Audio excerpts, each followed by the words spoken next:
production of Fox Sports. We are Black Horse. We are MC.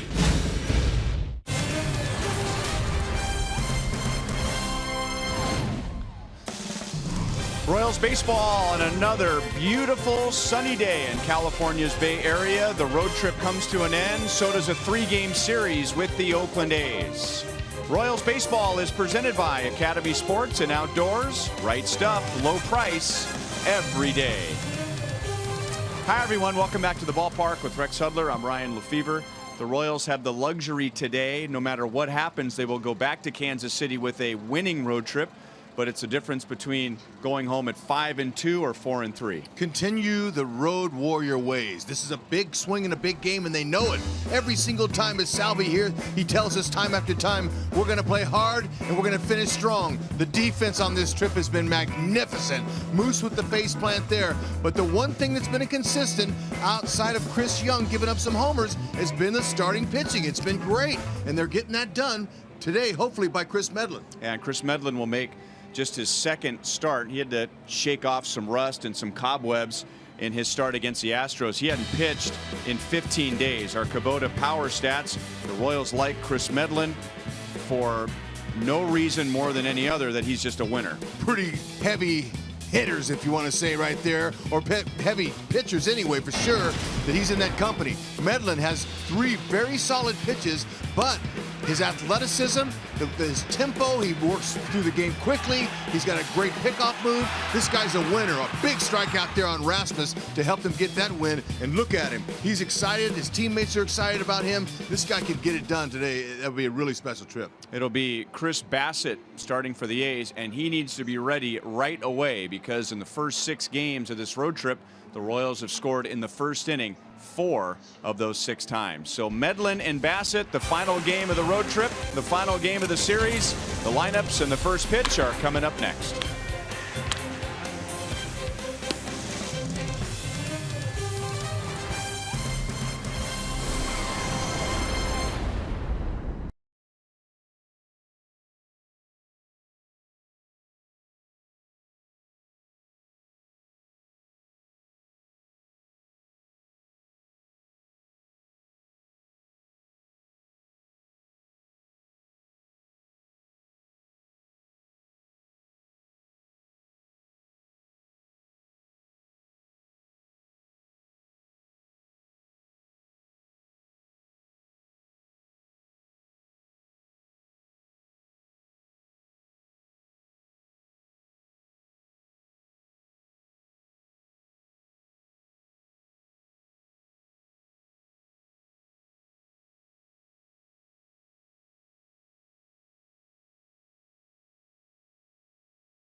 is brought to you by the Missouri Lottery. Every ticket you play gives back to schools across Missouri, so play it forward with the Missouri Lottery.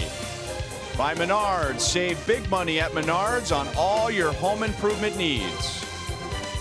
And by your Midwest Ford dealers. Visit your MidwestFordDealers.com. The University of California at Berkeley, not far from the Oakland Alameda County Coliseum, and it's Little League Day. And when I say it's Little League Day, I mean it's Little League Day. Like 11,000 Little Leaguers here today, and they paraded around the field before the first pitch. And now the first pitch is being thrown by Danny Duffy. It's a bear suit, Joel. That's right. Here's the Royals lineup for today.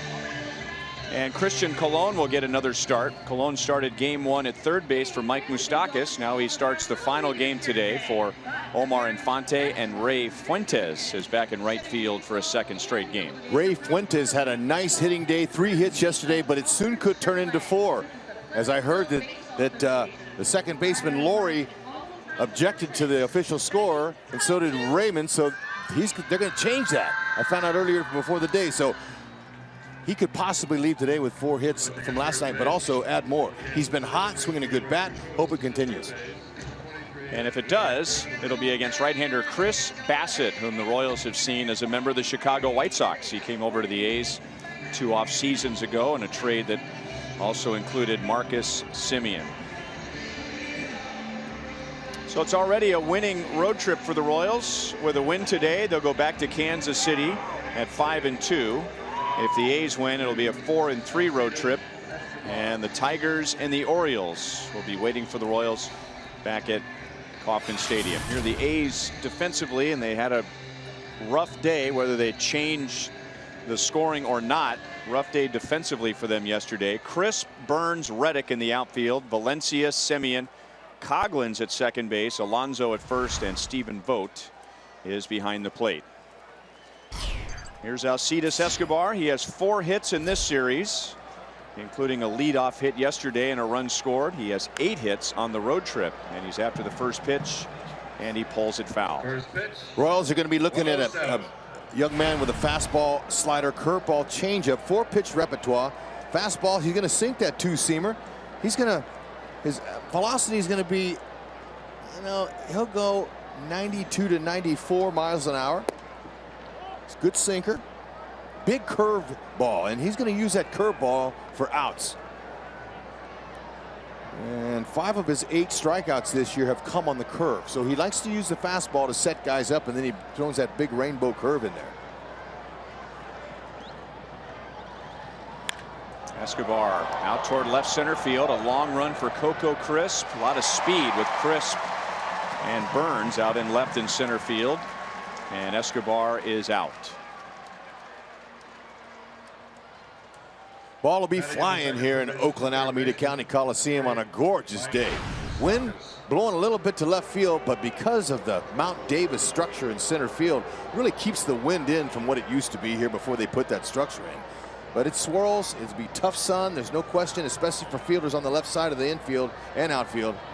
But an overall gorgeous day. Good fastball at the knees to Mike Moustakas. Bassitt, if you watch yesterday's game, you may think his so-called windup is a lot like Sonny Gray's. Sonny Gray's has a very abbreviated motion when he's in the windup. And as he sorts out the baseball situation on the field, and that is not by accident. Chris Bassitt spent this past off season with Sonny Gray, so in some ways he is imitating what Sonny Gray does, and that's a good guy to imitate. And he has similar velocity, and now what you're saying, he's filling up the strike zone low in the zone. Fastball, 2-seamers, sinkers down, and curveballs down. Really concentrating on that lower quadrant. Little tap foul. Still 0-2.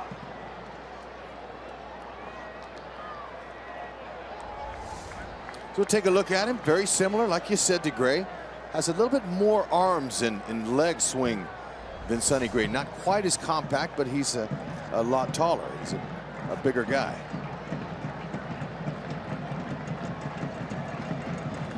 Sonny Gray was the winning pitcher yesterday, holding the Royals to 2 runs in 6 innings. Moustakas hits it well to left field, and Crisp backpedals onto the warning track, and there are 2 down.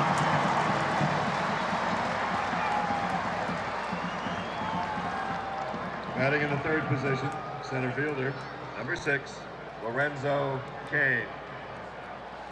First 2 hitters making some solid contact off of Chris Bassitt. And Royals obviously love the fastball. That's what they'll be looking for this afternoon again. So far, they've hit a couple of them pretty well. Big curves, talked about it. Sliders in on lefties. And he will throw his changeup to right-handed hitters. Inside to Lorenzo Cain. Changeup's going to go 88 to 85, and that was what was won there. He'll double up with the changeup.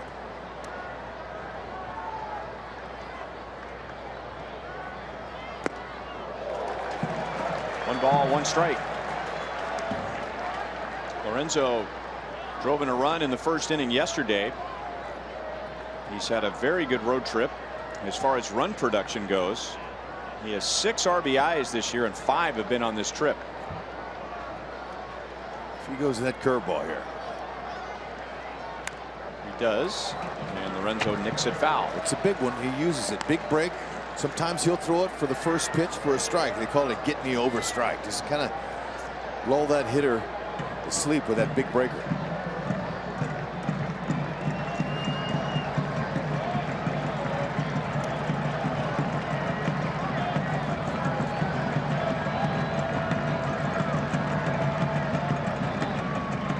Sinker in. And Valencia makes a good play in the hole, throws low, and Alonso pulls it out of the dirt. So a couple of hard hit balls, but Bassitt gets the Royals 1-2-3. And now the A's are coming up against Chris Medlen.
Today, the A's have struggled offensively. They are 5-7 this year, and they're hoping that yesterday, by scoring 5 runs, was their breakout game. But still, they've only scored 15 runs in their last 6 games, so that's fewer than 3 runs per game. And they'll be facing Chris Medlen, who, for whatever reason, last year and in his first start at Houston this year, has pitched very well on the road. Yeah, this guy's a competitor no matter when he toes the slab or where. You know, you saw some of the averages of the Oakland A's, not gotten off to some of their best starts, some guys under 200 still, and hopefully he'll keep them in that mode and then let the Oakland A's come out on the Yankees there when they head on the road. Shut him down. He's got 3 nice pitches he can do that with. Fastball's going to average 91. We might see some 93s. Good sinking action to it. Nice overhand curve and an excellent changeup that opponents only hitting 136 off of. Cologne's at second base and takes care of Billy Burns, who can really be a thorn in the side when he's on base to begin the inning, as he was in the game yesterday. And here are the Royals defensively, presented by Ford. Gordon, Kane, Fuentes in the outfield. Moustakas, Escobar, Colon, Hosmer around the horn. And Salvador Perez is back behind the plate. He got his first game off as a starter, at least. Yesterday, he did appear as a pinch hitter late. And there's Colon, who's going to end up with 2 starts in this 3-game series. Perfect. Coco Crisp out to Colon. So 1 play to his right, 1 to his left, and 2 quick outs for Medlen.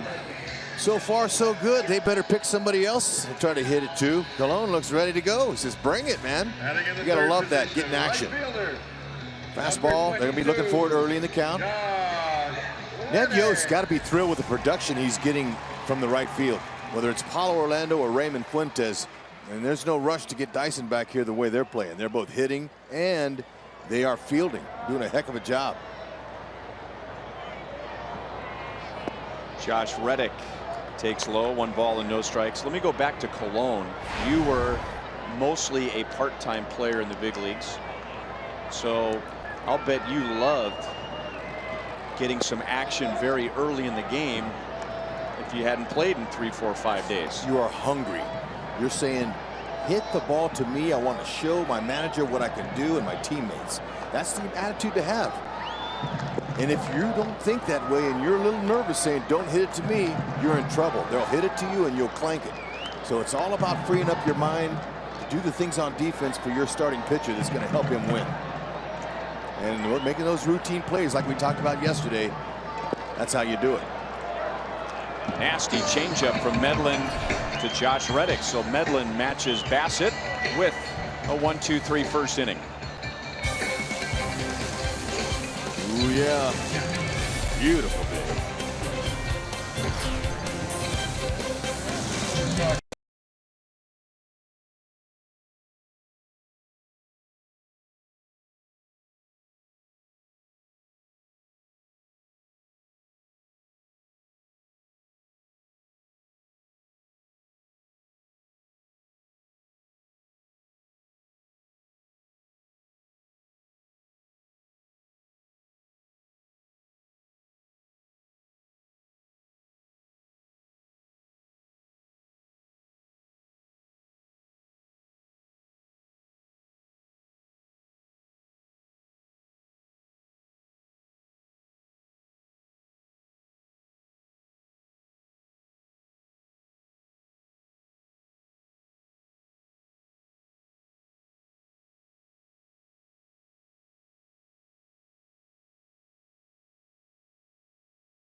Pupil out on the mound. Chris Bassett, who got the Royals 1-2-3. Here's how similar the two are. And remember, Chris Bassett spent time with Sonny Gray this offseason.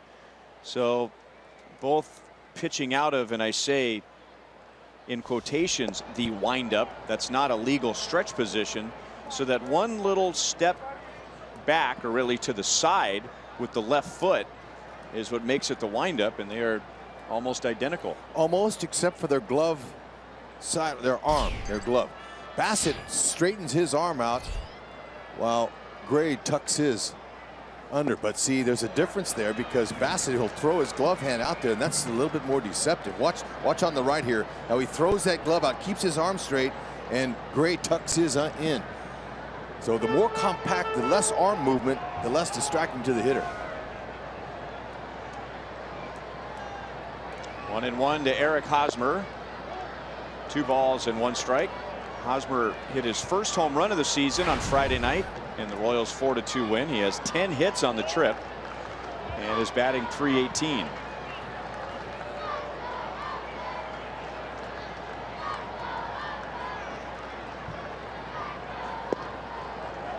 Two and two.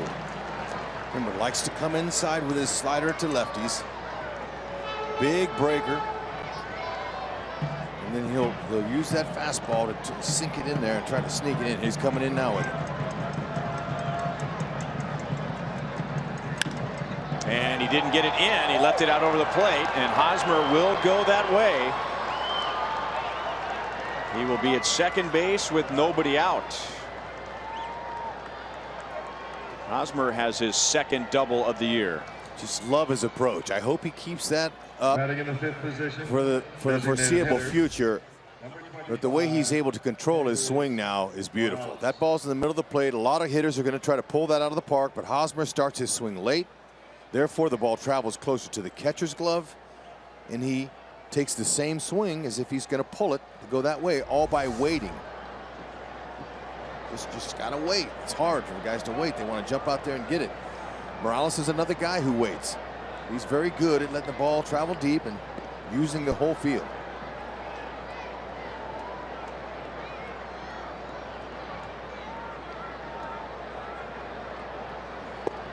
Outside to Morales.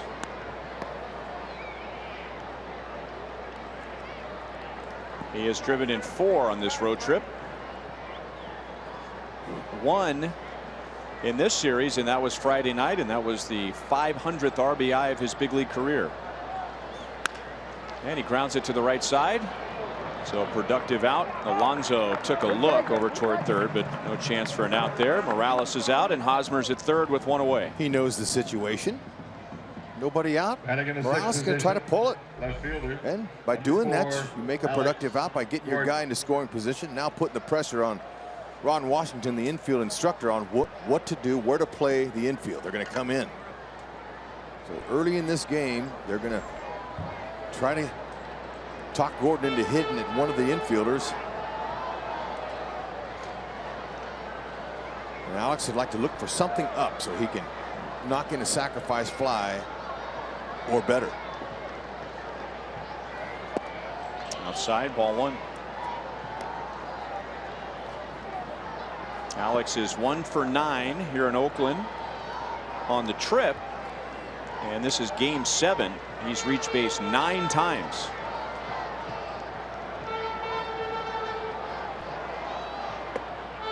Tried to chase a curveball, and it's down and in. 2-0. Pretty easy situation here with 1 out for Hosmer. Hosmer standing there. He knows where the outfielders are playing. And I would imagine this early in the game, Jershely told him, see it through the infield. Don't go on contact, with Salvi coming up next. Good swing. And Alex looked like he was taking a shot at left field. 2-1.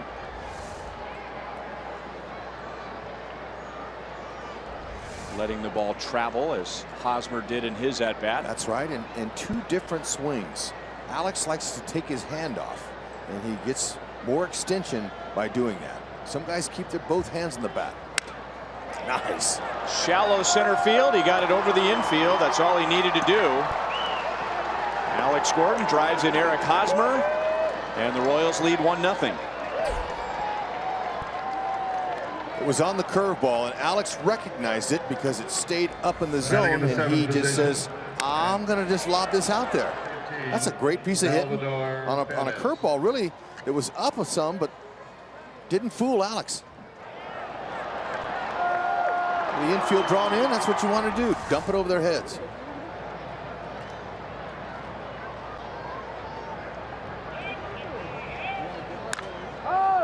Salvi, man, that was just in on his hands enough. I think he was expecting that pitch. He jumped over it, but didn't quite get it on the fat part of the bat. So 2 down. Ray Fuentes comes up, and we welcome in Joe Goldberg. Well, guys, a chance to catch up with Raymond this morning, and he's starting to get into a groove, not worrying about any roster decisions, but feeling comfortable here at the big league level. I think after that first series back home with the Mets, that was my click after I got that knock. And ever since I felt comfortable and just keeping on going. And Raymond Fuentes making the most of his opportunity. And guys, this isn't his first time in the big leagues. He'd had a call up with San Diego, obviously came up real quickly last year and didn't play. But he's not going to think at all about Dyson or any of that situation. Just go take care of what he can. And he's doing that job. Doing that job well. He looks like a guy who's been around for a while. He doesn't look nervous at the plate. He hasn't been chasing bad pitches. Very calm presence. And that is 90% of the battle. Controlling your emotion, your energy, and just focusing it on staying short, looking for your pitch, and don't miss it. That'll be out of play. Here's the hit that he was referring to a week ago Friday against Irvin Santana that drove in 2 runs early in the game. I mean, it was timely. That hit will do a lot for confidence, and that's what he said to Joel.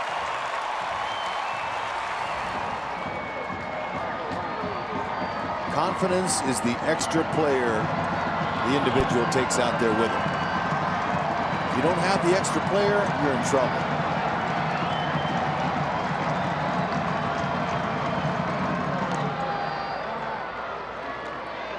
Bassett, average move to first base. Too many body parts moving, and to wind up to the throw over there, he's not going to pick many guys off. It's pretty quick home, 1.19 to 132. That's a good enough time to give Stephen Vogt a chance to throw a runner out. To Alonso, that's an easy play for him, and that's the inning. Good situational hitting for the Royals in the 2nd inning. And the old saying, get him on, get him over, get him in. Eric Hosmer got on with a double. Kendrys Morales got him over with a ground out. And Alex Gordon got him in with a single.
Pitch Tuesday against Detroit. Volquez Thursday with Ian Kennedy in between. Our Toyota League leaders When the Royals have a starting pitcher go at least 6 innings, they are unbeaten. Only unbeaten team in the major leagues when their starter goes 6 or more innings. The A's have had success as well. Chris Medlin went 5 in his first start. But the Royals were very pleased with his effort. He hadn't pitched in a game in 15 days and was a bit rusty in the first inning. He gave up 2 runs and then none over his next 4. Pitching to Danny Valencia here, and the count 1-1. And just the way that he dealt with those last 2 or 3 drops in his tank to get through that 5th inning and striking out Colby Rasmus was impressive. It showed a lot about his mentality, his disposition, his mental toughness, the way he battles. He's got a bulldog mentality. There's no question about it. Only needed 7 pitches in that first half inning.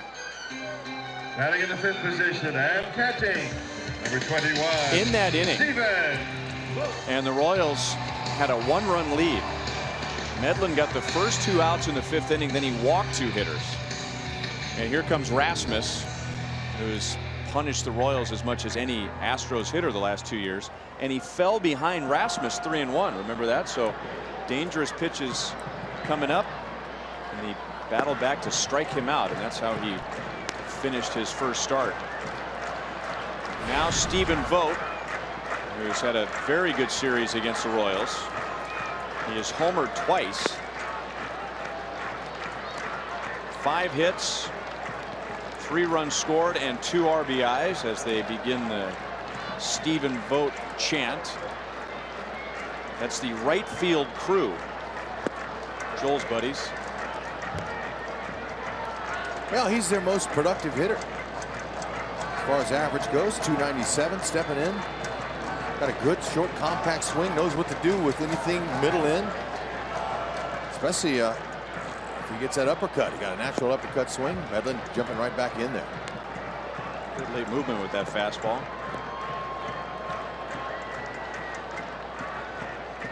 How about head mechanic Dave Eiland? Before his first start of the year against Houston, Dave said he probably is going to struggle that first inning. You know, he's going to have to try to find his rhythm, find what's going good. That's going to hook. And so, in a sense, pitching coach Dave Eiland said, you know, he called it. He pretty much knew Medlin because he knows all of his pitchers, and he was right. But once he settled in, he started working his 3 pitches and keeping him off balance. Look at that. It's a little leaguer. Got him a souvenir. Pumped, man. Even the players from rival teams are giving him hugs.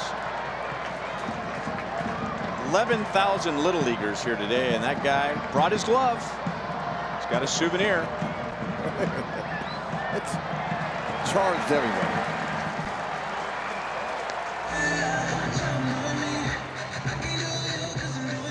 Vogt is on with a 1-out walk, and that guy is on cloud 9. Batting in the 6th position, second baseman, number 3. Like that little guy, you can hang out with your friends at Kauffman Stadium every Wednesday home game for only $10 with your school ID. Plus, enjoy a happy hour special at the Boulevard Grill concession stand as you listen to live local music on the Outfield Experience stage before the game. Royals.com/student night for a list of bands and for tickets. This is Chris Coghlan, who was the designated hitter in game 1, out of the lineup yesterday, and he is trying to bust out of an 0 for 19, which is so much more painful in the first month than any other month of the season. Yeah, keep him painful. Let him roll into the lane right here. A little 6-4-3, or how about a 4-6-3? He induced 12 last year. Medlin did. He's got pitches that move down in the zone. Coghlan, though, he's had some success in his career off of Medlin. 6 for 11 is what I got on him. It's pretty good numbers. A couple of guys who have spent a lot of time in the National League.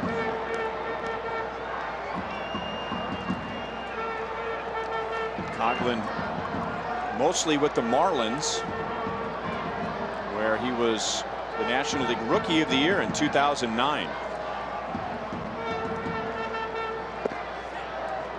He's ahead in the count. 3 balls and 1 strike. I don't think Chris Medlen is going to show off his move to Stephen Vogt at first base, the runner. He has an excellent pickoff move with very quick feet, short with his arm stroke over there, but he's going to save it. He knows Vogt's not going anywhere. Back-to-back walks with 1 out.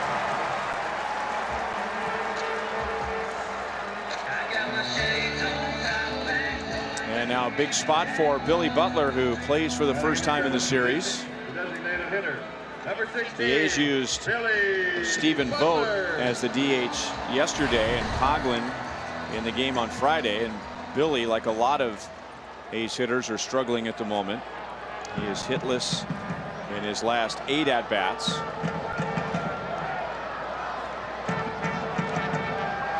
Well, Royals fans, remember, Billy, he can be productive, but he also can roll over into double plays. See if he can keep one down on Billy and get him to try to pull it. Billy's approach wants to stay inside the ball, shoot it to the opposite field to stay away from rolling his hands over.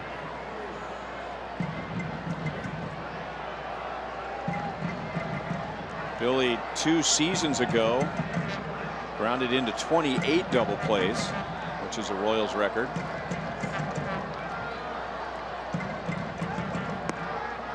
Now Medlen falls behind 2-0, and Salvador Perez decides it's time to have a little chat. Billy Butler, Royals first-round pick in 2004, and then 3 times was the Royals Player of the Year: 2009, 2010, 2012. This is his 2nd year with the A's.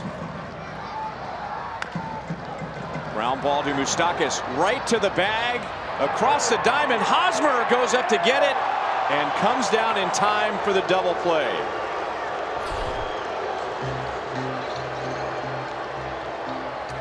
They don't care how they get it. They'll just get it this way. Moose coming in, knew who was running, had time, throw the little bit high. Haas with the hops. Got it. You didn't mention 5-3 as a possibility.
In the 3rd inning, and we welcome in Jeff Montgomery.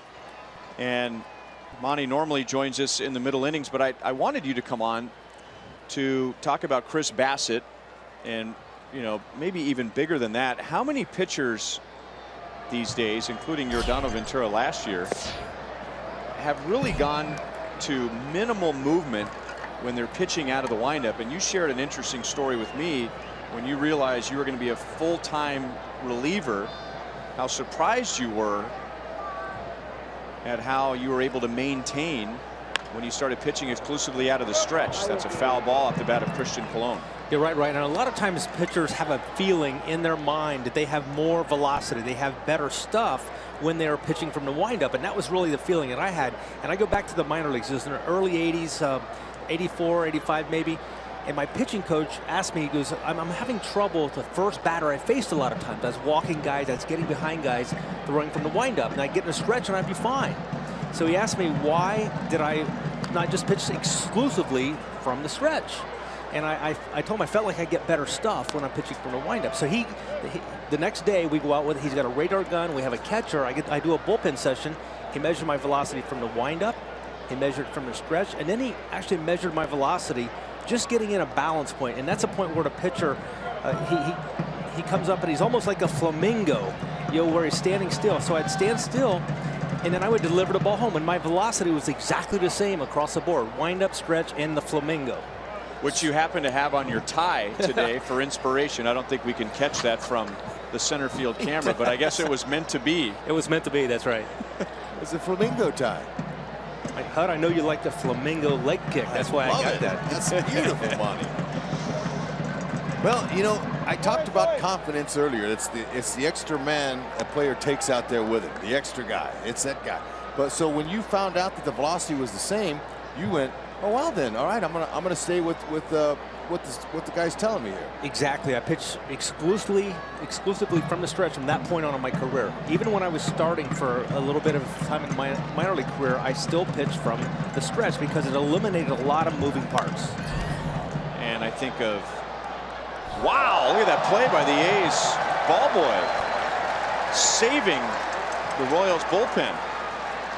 Chin-Ming Wang was in terrible danger of being hit by that line drive, and watch this effort. That's athleticism. Wow. Some hops, man. Check it out. Yeah. Very nice. 1-2 on Colon.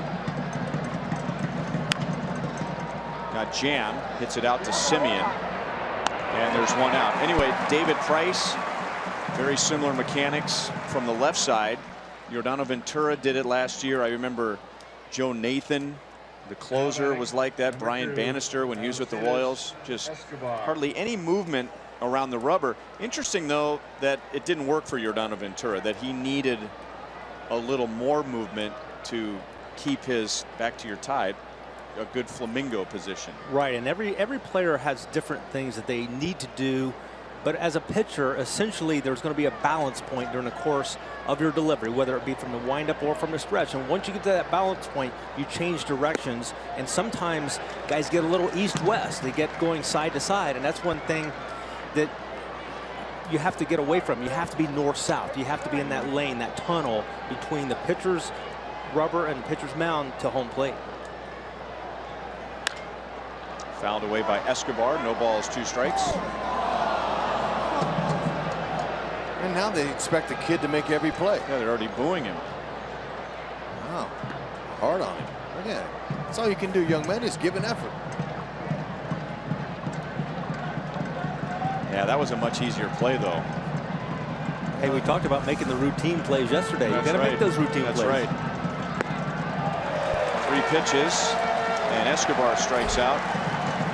Well, as Janet Jackson famously said, "What have you done for me lately?" Now batting. It's all right. He's okay. That sums up baseball right there. Yep. That goes on his scouting report, though. You know, he can make the great play from time to time, but doesn't always make the routine play. Mike Moustakas flied to the warning track in left field in the first inning. Maybe get me over curve right here, Monty. Yeah, he likes to do that. Start off guys with that little look. That way, Moose is geared on the fastball. He took strike 1 in his first at bat right down the middle, and I could tell him he's sitting out. He told me before the game he's going to look for a heater today off Bassett. What's a jump ship? He wants to jump ship. Another term a hitter used for hitting it out of the park. Go ahead, Moose. Slider.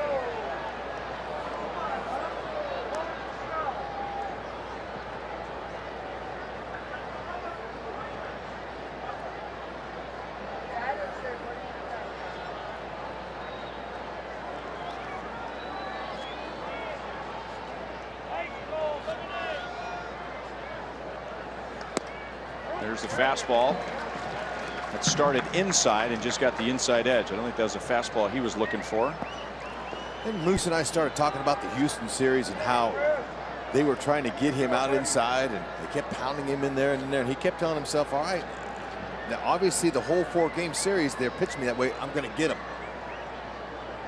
And he did. That ball is crushed into right field. There you go. He got his fastball. And Mike Moustakas hits his 4th home run of the year. That leads the Royals.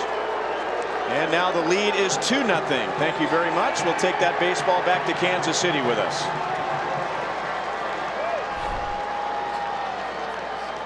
Go ahead, Moose. Oh, man, and Mr. Duffy likes that. Beautiful swing. Nice and easy. Didn't try to do too much with it. Knew it was coming. Knew in his mind before the game that that's what he was looking for. That's called visualizing. Making a mental a picture of that. And that's why he'll take the ball. Thank you. Paulo gave it to him. Courtesy of the fan, threw it back. From the right field crew. You know, and really, if you go back to the pitch before that, it was a good take. Because it was a fastball, wasn't the one he was looking for. And it was one that Bassitt wanted him to swing at. And if he did, you know, maybe he gets jammed and hits a ground ball. So laying off the 2-0 pitch and got exactly what he wanted, 2-1. Lorenzo grounded out to Valencia in the 1st inning. Look at these pitches, Hud. All right, let's check it out. We know what he's looking for. Okay, it's a little bit too much inside. I want one down a little bit more out over the plate. Oh, baby. There it was. Nice and smooth. That trot is beautiful, too, by the way. That makes you feel good. You hit it on contact, you know. Oh, nice, steady, slow trot. Monty, so he jumped ship. Absolutely did jump ship. Look at him. Got some hands going back so he can come forward. He's loading. Look at the stiff front leg. Love the stiff front leg. Great balance on his swing and perfectly done. Too high. 2-2 on Kane. One thing I think is amazing when you see a nice swing like that is how steady the head position is. Does not move. His head was right on the ball. His swing is about as simple and mechanically sound as any hitter for the Royals. Yeah, I love it. Move going back. You see, it's important that the young hitters know that you got to go back to go forward. You can't just keep your hands there and go forward. You don't have enough charge on the ball. But in order to get a little pop, you rock back, and then you come forward all in the same motion. It gives you more pop along with your hips.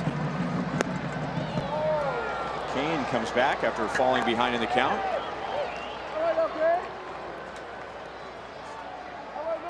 And that's Bassitt's first walk. So with 2 outs and nobody on, he gives up a home run and a walk and now deals with Eric Hosmer. A reminder, as you enjoy a cold one, to look forward to Miller Time later in today's game, brought to you by Miller Lite.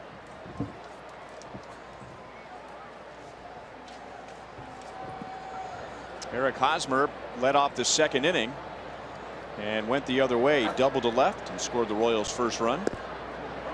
And Bassitt throws a slider for a strike.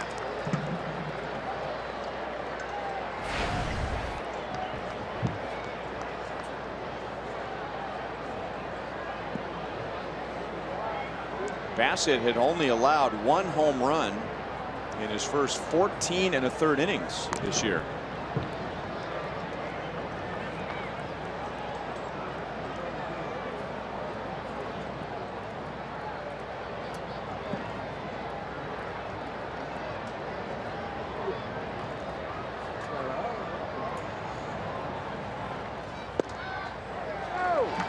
Hosmer thought that might have been outside. No balls and 2 strikes. I don't ever remember, guys, ever seeing a ball hit by a player that hit the center field wall and bounced halfway back to the infield. Never in my time here. Coming here all these years, broadcasting, playing. Hosmer did that. I have to tell you how hard that ball was smoked and how hard it came off the wall in center field 420 yards away. Our feet. Kane, good read. As soon as that ball hit the dirt, he took off. A wild pitch puts him in scoring position. Look at the exit. This ball is tattered, belt high, right on the inner half. Kept inside off of Doolittle, and that ball kept climbing. And it hits the wall and bounces way over Coco Crisp head. And that sucker rolled all the way. Coco had to run and get it because he didn't want to take too much time off the clock, so to speak. I'd say Haas was playing a little pinball. Oh man, a little ping pong maybe off of that ball. Right now, he'll just take a lousy single. Keep the line moving. 3 for 11 with runners in scoring position this season so far. Some more 2-out hitting. The Royals know all about that. The 291 last season. The second behind the Orioles. Excuse me, that's this season. They're hitting 291. Orioles are hitting 325.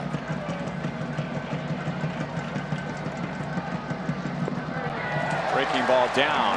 Gets Hosmer. The Royals get another run. Mike Moustakas with his team-leading 4th home run of the year to give the Royals a 2-0 lead. He jumped ship. All aboard.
Man, have we been blessed with great weather for this 3-game weekend series.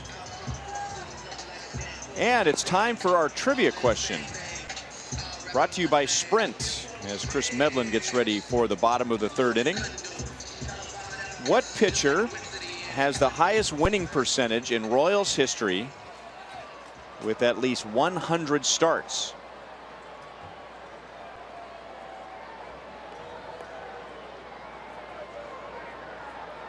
Kanakoa Teixeira did not make 100 starts for the Royals, so you can eliminate him from the list.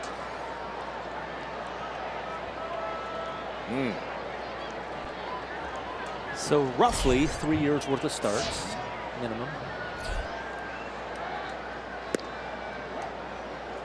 Yonder Alonso leads off. Alonso, when the game started yesterday, was hitting .091 and then got 2 hits. And while he's not going to be bragging about hitting .139, it looks a lot better than .091. Now, when you're talking about a minimum of 50 starts, Chris Medlin, going back to 2012, has the best winning percentage of all major league pitchers. How about that?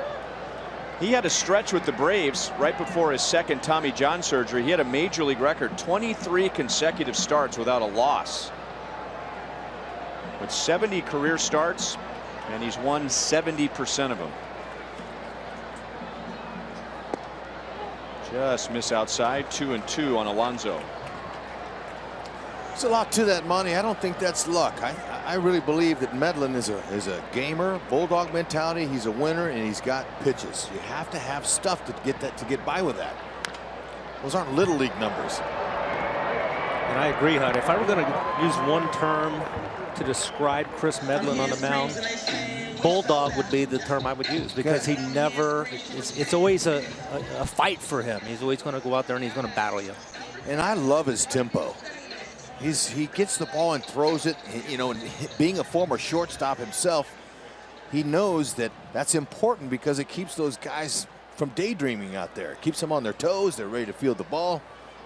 There's a whole lot to that tempo. I always like when the pitching, the pitcher's the first guy on the field, gets out and gets his warm-ups going, gets ready for some action. Okay, Alex.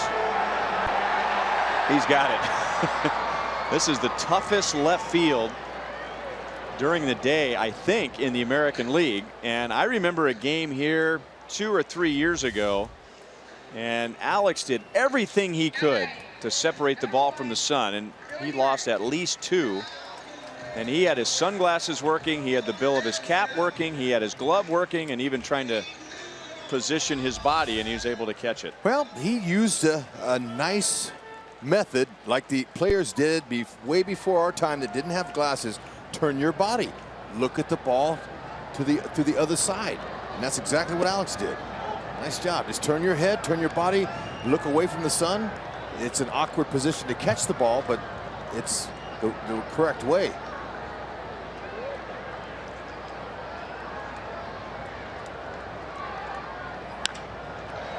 Burns lines it to center field. Kane backpedals, almost got his feet tangled up, but he's able to make the play, and Medlen has his second 1, 2, 3 inning. So after 3 in Oakland, the Royals lead 2-0.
And Deanna Duffy, Danny's parents, always here in Oakland when the Royals are playing the A's. And 5 years ago, Danny Duffy got his first big league victory here, and we learned where younger Danny's intensity came from.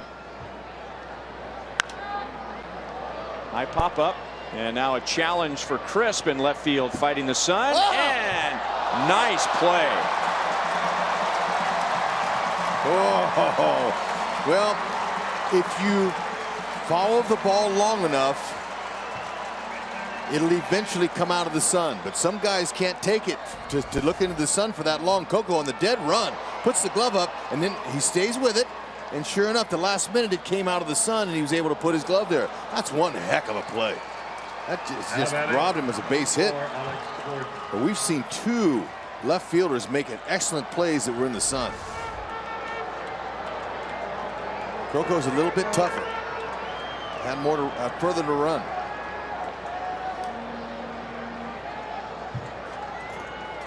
Alex drove in the Royals' first run with a bloop single to center in the second inning with the infield in. Did a good job of getting a pitch up to get over the infield. Bassett was really trying to pitch him down and get him to chase. You know, the other thing I noticed on that play to left field was Kendrys Morales busting it around first base. Had he dropped it, he would have been standing at second base. That's what you do. You can't assume in this game. Just give it all you got. Play hard, like Salvi likes to say. Yes, you don't just prepare the fielders for the sun, you prepare the hitters too. If something's hitting the air in left field, run hard. Yeah, he would have been there. I liked it.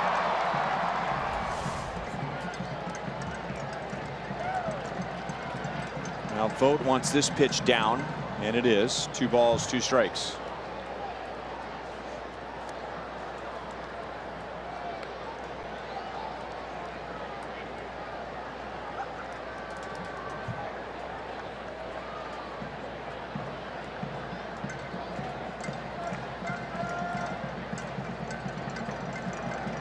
Gordon and Moustakas have driven in the Royals' runs. Over the inside, and Bassett strikes out his 3rd.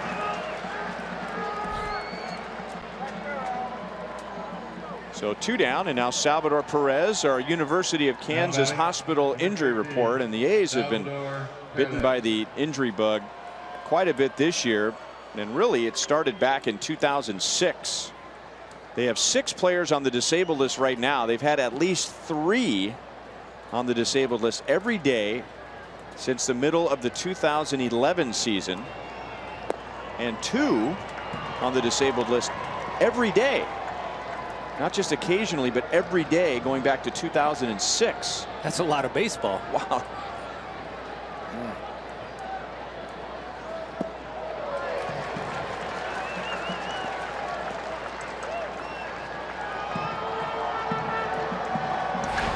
Salvi flied to left in the second inning.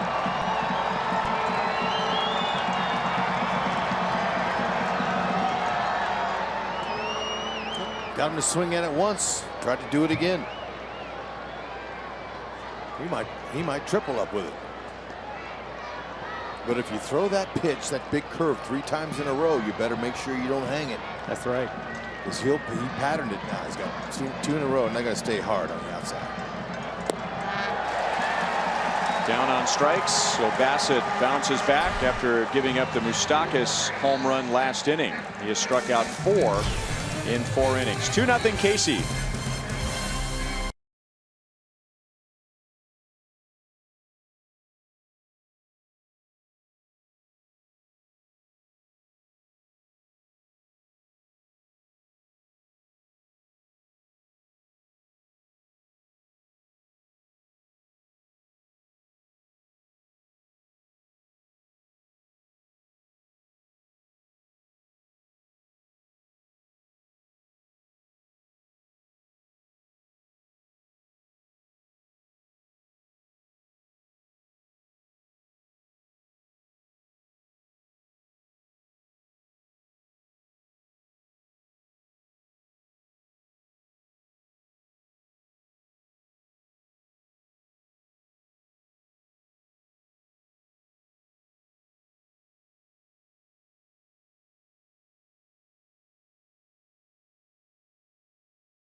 In California, where the Royals lead 2-0 in the bottom of the 4th inning. Elsewhere around the league, here are some headlines brought to you by Panera Bread. Felix Hernandez has tied Randy Johnson as the Mariners' all-time strikeout leader. The Royals could see him on the next road trip when they go to Anaheim and Seattle.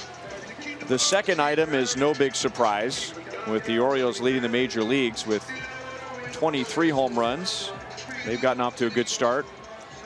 They were 8-3 going into today, and they play tonight. And the Cubs have picked up where they left off last year. Yeah, and really with the Cubs, no surprise. They made some really nice off-season acquisitions coming off a really nice season last year. Spent a lot of money 2 off seasons ago, and then they spent even more money this past off season. They got him in winter for sure, in Ben Zobrist.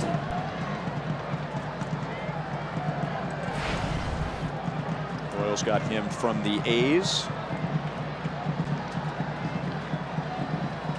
As far as Felix Hernandez goes, my memory is correct. We beat him and his court last year in his house. The King and his court. You know how they got all those people out there that wear those yellow shirts. And they pass around that big turkey leg. Yep. Now that's committed.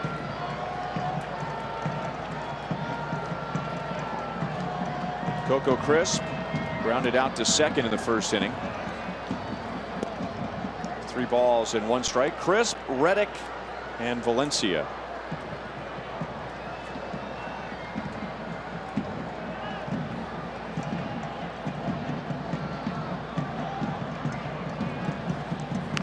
Bunting. Salvador Perez won't get to it.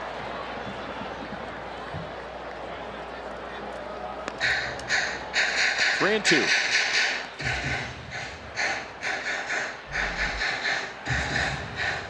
We're just talking about disabled lists in the Oakland A's, and Coco Crisp has had a tough time in recent years staying off of the disabled list. He's been on the DL 9 times in his career. He's had surgery 4 times, and he's had 3 different broken bones in his career. And he takes a leadoff walk. It's only the 4th inning. The A's don't have a hit yet against Chris Medlin, but Chris has walked 3.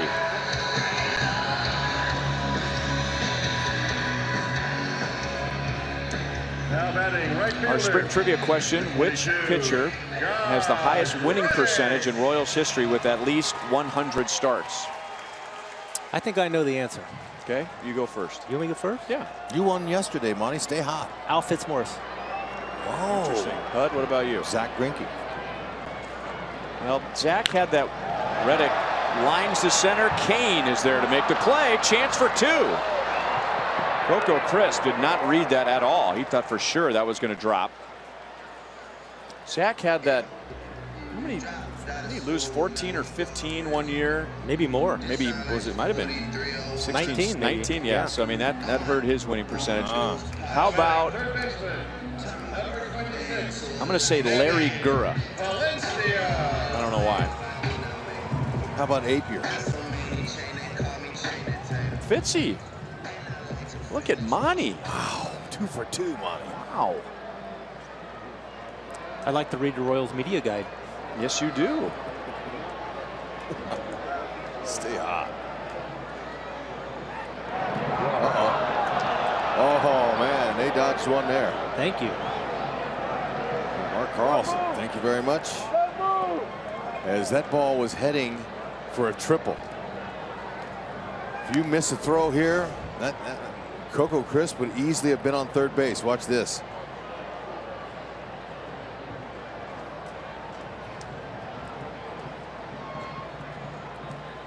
Good aim by Medlin. Yeah. That would have been 1 out and a runner at third. Never know about the way the ball's bouncing in this game.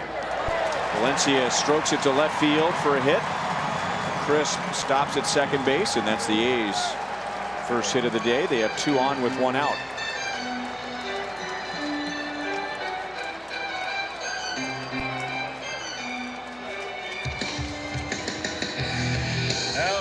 And now Stephen Vogt comes to the plate. He's homered twice in this series. Medlin walked him in the second inning.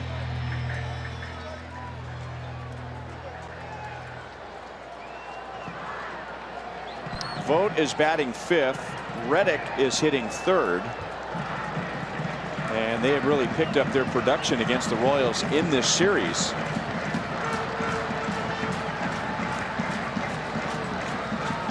The Royals were here last June and they swept the A's, and one key was how well they pitched Vogt and Reddick.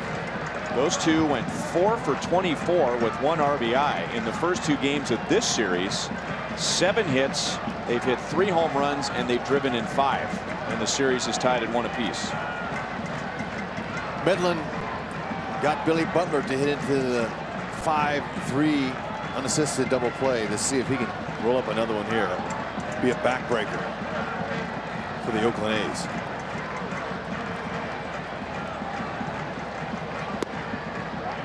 Changeup makes it 1-1.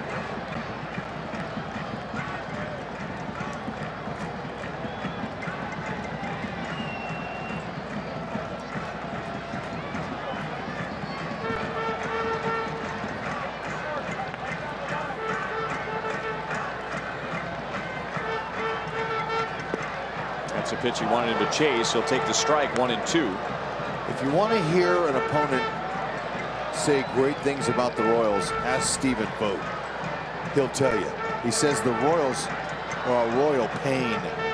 It's difficult. We do our homework on these guys and we scratch our head and say, how do they do it? Every guy, 1 through 9, he talks about how much they pressure their defense, their pitching. Says they're a headache. And I think that was the biggest change from previous years to last year, is the depth that they had in the roster, and particularly in their batting order. Hit well to left field. Alex is back, and he's got it. Crisp tags and heads to 3rd, and he makes it standing. So runners at the corners with 2 down. Coco Crisp, 14th year in the big leagues. Mentioned all of his injuries. The guy loves to play the game. That's why he's a commodity and teams want him. He's an active guy. You know, he still runs well. And he didn't have to advance. He was already in scoring position. But he's playing the game. He sees the play in front of him and he advances over with a bouncing ball any way to the left or right. He's got a chance to score for his team. You got to like that.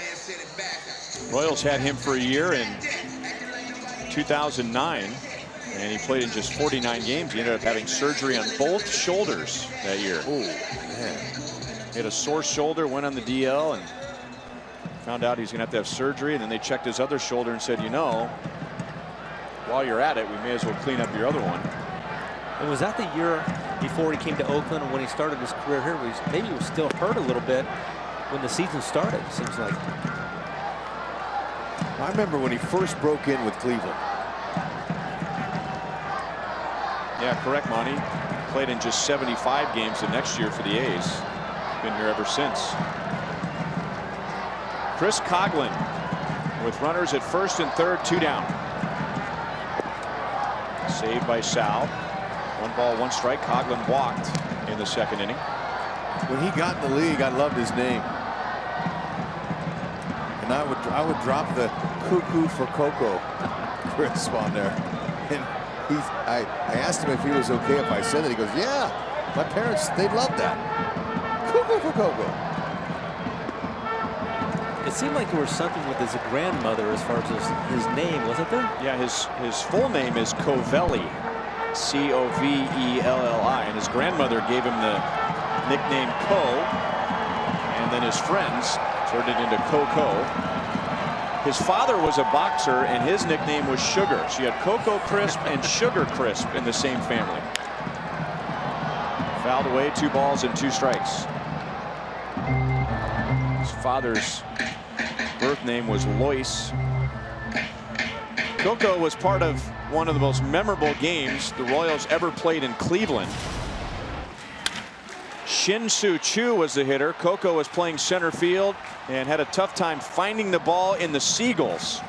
It deflected off of a Seagull, and Coco had played a long time in Cleveland and had never experienced that. I don't know if people, unless you're a Royals fan that has paid very close attention, to the characters in that game, but most Royals fans remember the Seagull game. Oh, and the Seagull went down. But he got back up. He kind of staggered a little bit there. You know, they tell you before the game in every stadium that you don't go on the field during the game. And if you do so at your own risk. And that applies to everybody and everything. I remember being in Toronto when Dave Winfield was out and saw a Seagull out in center field. He was warming up down the right field line. And you know, like a kid would do, say, "Hey, watch me. I'll get that Seagull," is what he said. And he just was taking an honest shot at it. And one hop and hit it in the head and killed it. He got in trouble, right? He did, but you know, he was just playing. He wasn't like he wasn't expecting to hit it, but he did. And it opened up a can of worms. Coghlan swings and misses. Salvi with a prayer throw. Not in time, and a run scores.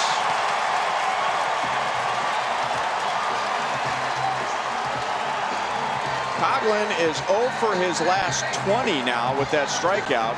So he doesn't break the streak, but he got something out of that strikeout. The wild pitch scores crisp, and it's 2-1. Too bad. Salvi, great effort there. Ball just got up underneath his glove. Instead of turning his thumbs out, he tried to stab it backhanded, and it went under his legs. Generally very sure-handed, but he hustled back to the screen. Would have thrown him out if the ball wasn't thrown a little bit high. And I'm not sure that ball even hit the dirt, did it? Pass ball. They called a pass ball.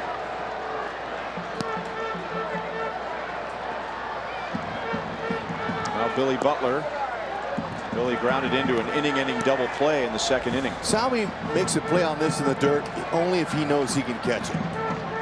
He normally turns his thumbs out and will keep it in front of him like we've seen him do many times, but that time there he just got up underneath him because he didn't see it all the way in.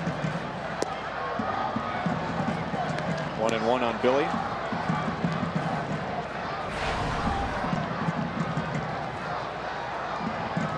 And now the tying run is at second base, and Danny Valencia.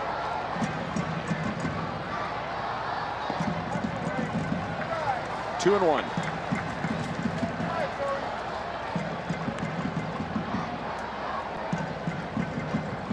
So back to the tag by Coco Crisp, who didn't need to go second to third because he was already in scoring position. By tagging up, he comes home on the pass ball. There you go, not assuming anything, but playing the game. Grounded foul. 2-2.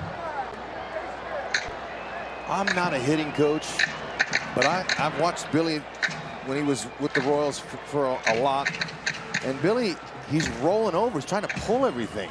And he's so good at going to the opposite field. And that's part of a guy that's been in a slump that wants to come out of it in the biggest way.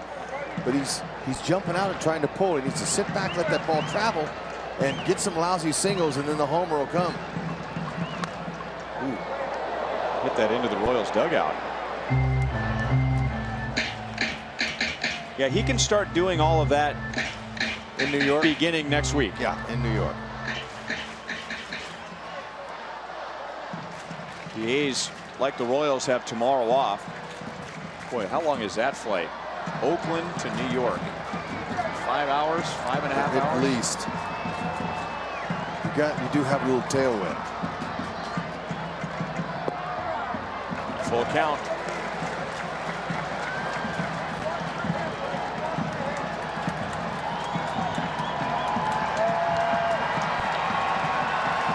Valencia and Coghlan will be running.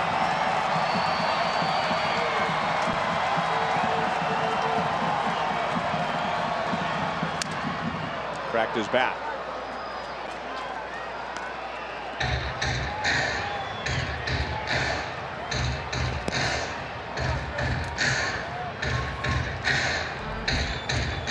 Billy on opening day against the White Sox was 2 for 3 with a couple of doubles.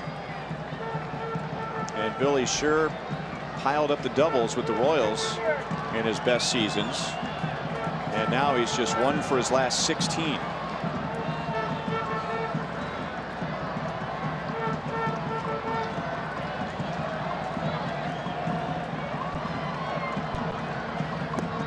Late movement and over the outside corner, and that's the way it goes when you're 1 for your last 16 and now 1 for his last 17. A's get a leadoff walk. Coco Crisp tags on a fly ball to left and scores on a pass ball. It's 2-1.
We move to the top of the 5th inning, and let's recap the scoring.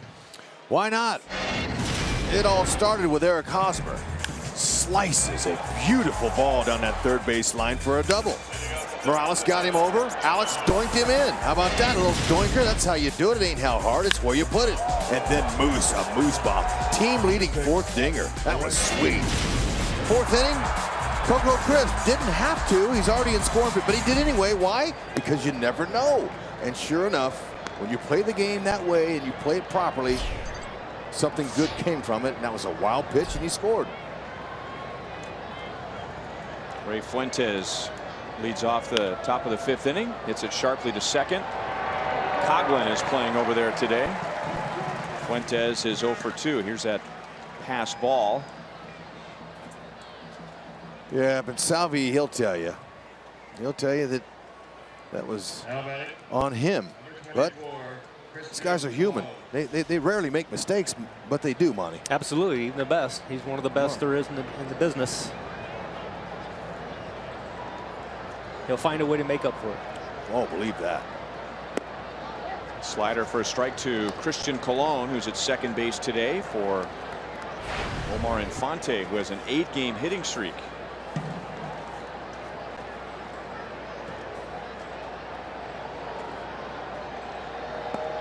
Colon had a nice at-bat his first time up. Now, he hit a ground ball to the shortstop, but he saw some pitches. And that's what you want when you don't play all the times. He probably saw 5-6 pitches and didn't go up there swinging at the first pitch. You want to see him.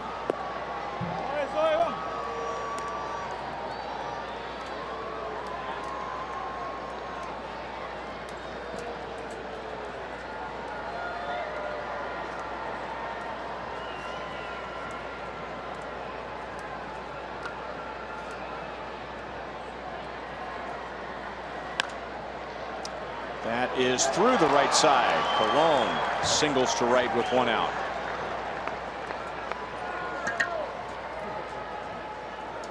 Yeah, keeping his hands inside, using that hole over there. On a pitch in the middle. That's how you get that average starting to climb. Good swing. You know, going into the stretch of the schedule where you have very few off days coming up after tomorrow, then Christian Colon likely will get a lot more regular opportunities to play and getting sharp here with the hit today. Yeah. Like I said, his first at bat, he saw plenty of pitches. Helped him get that hit. Heskey has flied to left and struck out 0 for 2.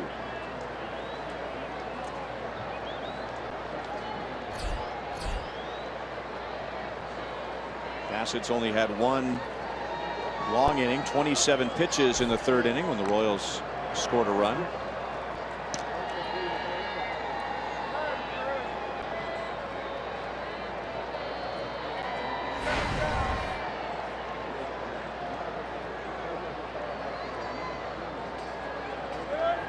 Colon runs. Escobar taps it to the third base side. Stay fair. It does not. Might have been a hit and run. I was thinking it would be a good combination for a hit and run, and that right side was wide open as the second baseman Coghlan was really playing up the middle. But Esky didn't really get a good pitch to go the other way on. When the hit and run pitch is put on for the hitter, you're looking middle away and you're going to react because that's where you want to hit it to right field. It's the longest throw. You get the run around to third. But if you don't get that pitch and you're supposed to swing at it, sometimes you can get the runner over by pulling it. And Escobar just topped that one. Almost turned it into a base hit, but you don't always have to try to hit it to right field, even though that's what you want.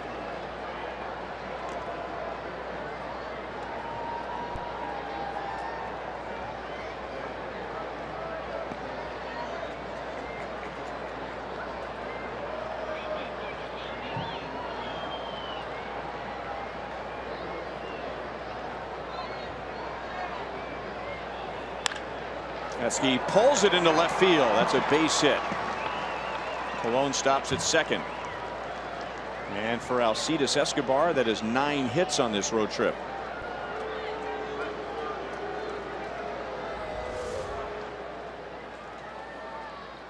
Ned Yost was talking today about how his players play, and maybe unconventional, maybe the fact that Alcides leads off, and he's not that prototypical type leadoff hitter, drives the statisticians crazy. And he came up with a new word today that I learned. He says that's not statable. The Royals are not a statable team. Right. We're not a statable team.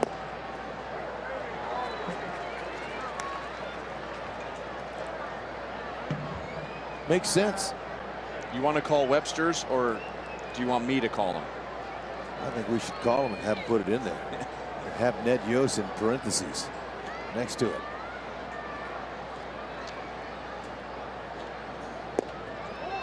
One and one on Mike Moustakas. He turned in our Ram drive of the game in the third inning. Got a pitch he was looking for and was perfect with the swing. Number 6. Souvenir. Lorenzo Cain. Bassett better be careful if he's coming inside at all. Out to Coghlan. Out at second. Double play. So Bassett, after giving up a pair of 1-out hits, is out of the 5th inning. To the bottom half, the Royals lead 2-1.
Royals to the bottom of the 5th inning. Our Mazda game break will help set up the Royals Tigers series, which begins on Tuesday night. So we'll see Miguel Cabrera. The Royals will not see Justin Verlander. They will pitch Yordano Ventura, Ian Kennedy, and Edinson Volquez. The Tigers, Shane Green, Jordan Zimmermann in his first year, as well as Mike Pelfrey in his first year with the Tigers. And remember, all of those games begin at 6:15, an hour earlier. Tigers lost today. The Astros beat them 5-4. Houston had an early 5-0 lead, and then the Tigers gave the Astros a bit of a scare. So Houston takes 2 out of 3 in that series, and that puts the Tigers at 7-4. Mike Moustakas goes out, no trouble with the sun, and takes care of Yonder Alonso. Right, I think that Wednesday matchup will be a great one, because you're going to see Ian Kennedy on the hill for the Royals against Jordan Zimmermann, who's not given up a run in his 2 starts for the Detroit Tigers. Should be a lot of fun. And those are 2 signings where the industry felt like both teams spent too much money. That the Tigers gave too much money to Jordan Zimmermann. Many thought that the Royals gave too much money to Ian Kennedy, but the Tigers knew what they wanted. The Royals knew what they wanted.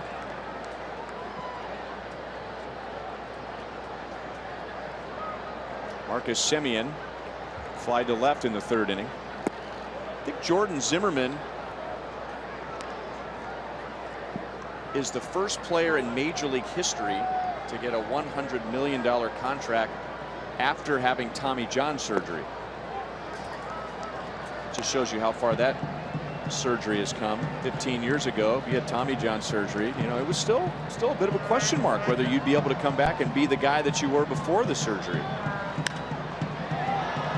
Semien flies to right field, and there's Fuentes for the 2nd out. Parents, sign the kids up for Sluggers Blue Crew. Get the little ones all ready for the baseball season. We're going to feature trendy Royals blue and neon colors. Members receive a zippered performance pullover. Zippered, is that a word? It is. Flat bill cap, sports necklace, 2 tickets to a Royals game, free stadium tour, and much more, all for just $25. Great deal for the kids. Join now at royals.com/Blue Crew. Zippered pullover. And there's a good flat bill for you too. Yeah. Chris Medlin was one of the first guys that I remember that would, you know, deliberately keep his bill flat. Mark Teahan, remember Mark Teahan was the same way when he was with the Royals.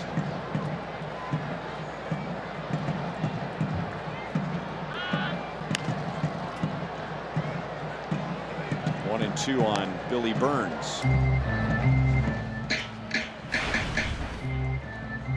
Billy Burns has 33 plate appearances, and he has not struck out yet this year. That's the most plate appearances in the major leagues without a strikeout.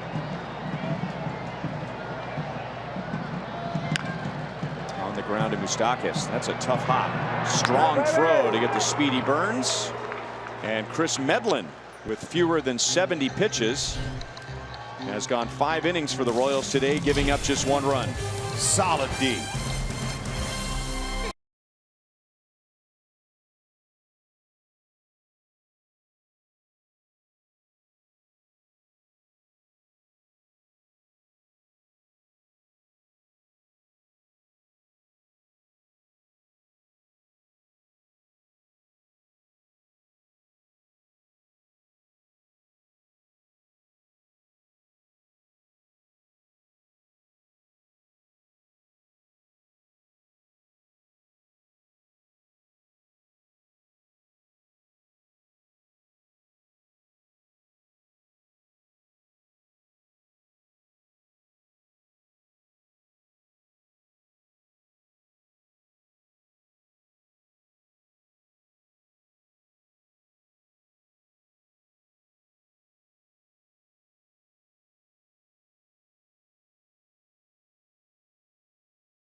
Gordon and Mike Moustakas have driven in the runs.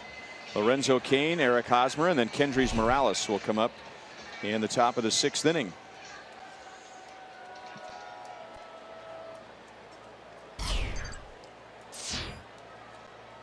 Chris Bassitt has allowed 2 runs, 5 hits. Got a double play from Moustakas to end the top of the 5th inning after a couple of hits, and the A's have turned 6 double plays in this 3-game series.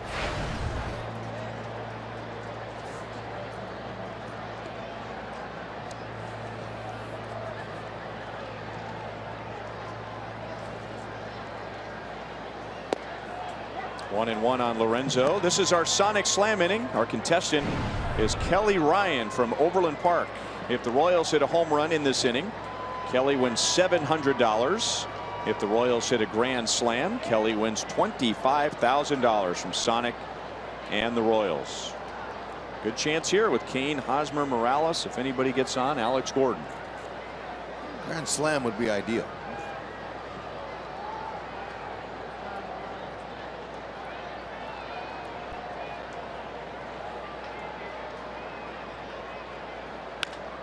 Breaking ball pulled deep and foul off to the left field side.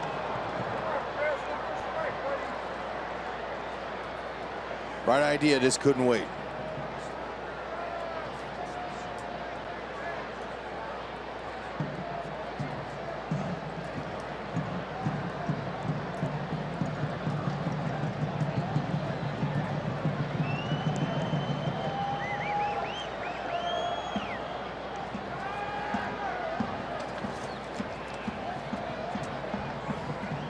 Nice crowd today. 29,668 on a bright sunny day in Oakland. 11,000 of those are Little Leaguers.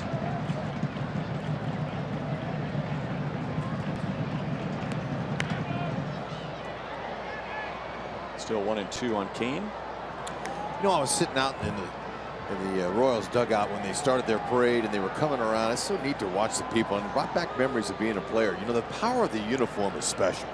And I remember I put my uniform, I wasn't a star player, so I needed that for my ego. I put my uniform on and go out there and just say hi to the kids and give them high fives. And they want to see a player because they were looking at me and I was the only guy in the dugout. And I'd wave to them, but they didn't know me. I didn't have any power of the uniform. That's the draw of being on the field when you're a kid, right? You hope you see a player. You want to see a player. Right. You just want to see a guy that's decked out head to toe. And so I would tell my teammates that on Little League Day. Hey, guys, come on, let's go out there. Chopped out to Coghlan, who gets a nice, convenient hop. Throws low. And there's one away.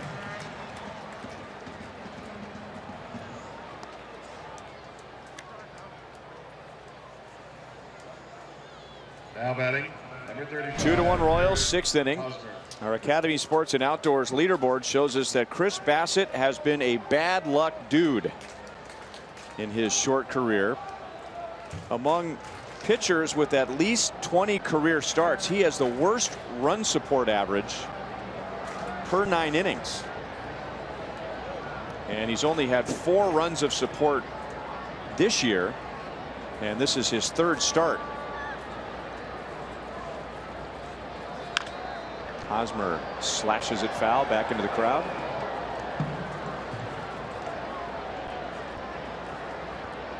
There's always somebody on one team that's the unfortunate beneficiary of that stat.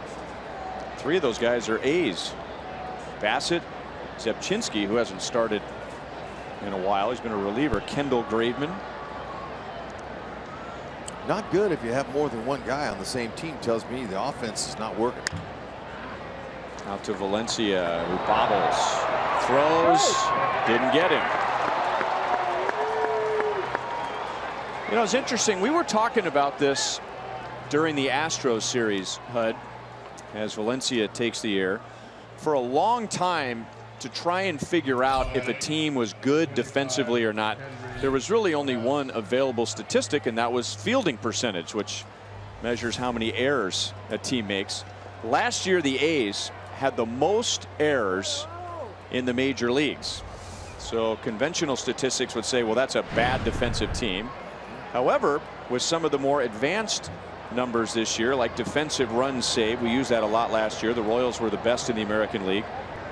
Defensive runs saved put the A's in the top 8 in the major leagues, even though they made 126 errors. So the moral of that story was, yeah, they made a lot of errors. Semien had 35. That's an A's record. But apparently the majority of those errors did not lead to runs. Yeah. And that's the bottom line for that category. I mean, you never try to make an error, obviously, but it made them at the opportune time. And we've seen the A's turn 6 double plays in this series, and they've made some errors, but they've also made some plays when they needed to. Let's see if the Royals can turn Valencia's error into a run or runs. Kendrys Morales is ahead of the count. 3 balls and no strikes. Green light him right here. 3-0.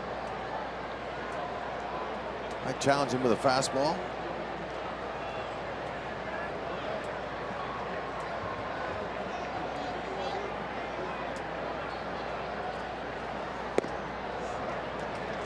Three and one. He's got to do it again. You see that tape on his right forearm there? I noticed that yesterday. So I asked Nick Kinney, head athletic trainer, what is that? He said it's Kineso tape. Hosmer runs and Morales fouls it back. So I said, okay, what does that mean? He says it helps reduce neurotension. And I said, okay, let's break that down even more for me. And he goes, would-be tightness. And he used an example. He's talking to me, and he puts his hand on my shoulder. Now he's talking to me. He says, can you feel the difference? I'm putting my hand on you. Now I took the hand off. There's a difference. So it relieves neurotension. It's the first time I'd heard that. Here comes Kurt Young with 2 on 1 out. So what is neurotension? Tightness. Okay.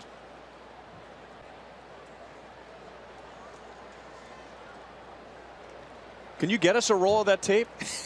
let's try it out. Let's just for the heck of it one day, let's have Kineso tape day.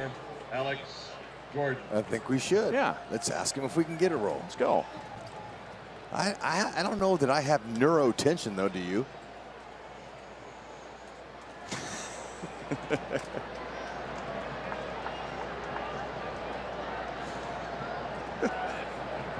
Learn something every day at the ballpark. I can't really answer that question because I don't know what neurotension is. Right.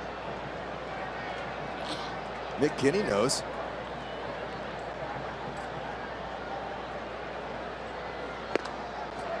Ooh. Pitch looked high. 0-1 to Alex. He's driven in a run, and he is struck out against Bassett, who is now at 90 pitches. And they just now begin to go to work in the A's bullpen.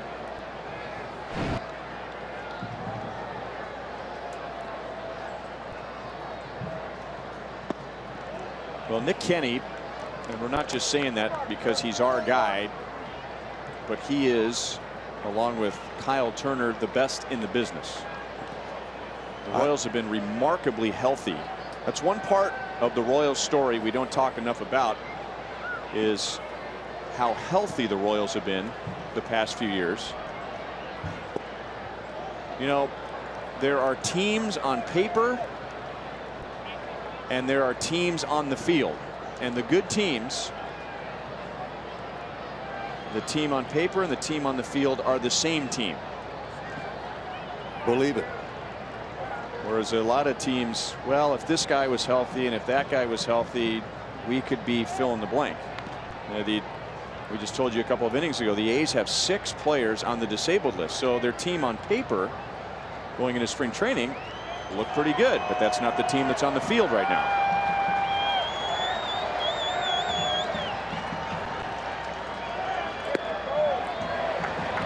He went around, 2 balls, 2 strikes.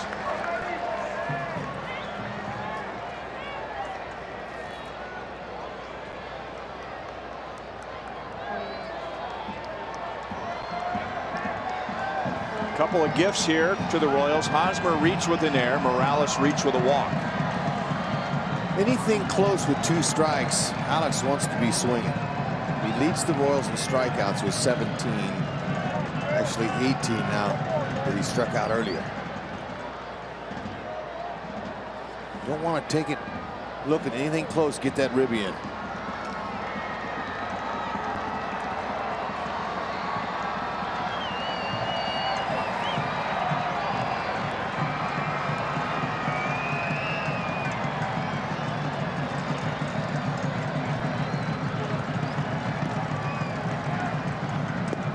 Full count. 94 pitches thrown by Bassett. Salvador Perez is on deck, and Fernando Rodriguez is ready in the A's bullpen. So that might be the matchup if Alex can avoid hitting into a double play. And the double play has been very big for the A's in this series. They got Moustakas to ground into a double play in the 5th inning, and Moustakas had homered in his previous at-bat, and the A's have turned 6 double plays in the 3-game series. In the air to center field. Now Burns fighting the sun. Hosmer goes back to tag. Burns makes the catch. Hosmer moves up to 3rd, and there are 2 down.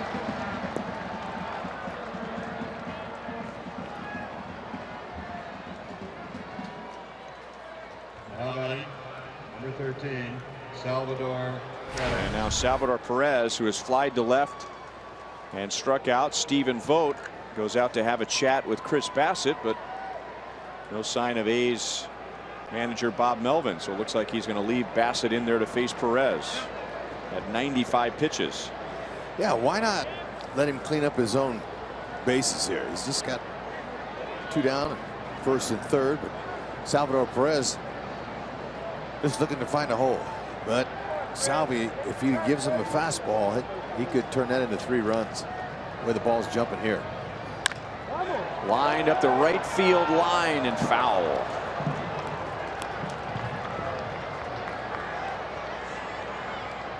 This next pitch for Bassett will be his 97th. And that's the exact number of pitches he had in each of his first 2 starts. 97 against the White Sox and 97 against the Mariners. Good. Time for a parting gift. 0-2. He's gone after him with 2 fastballs.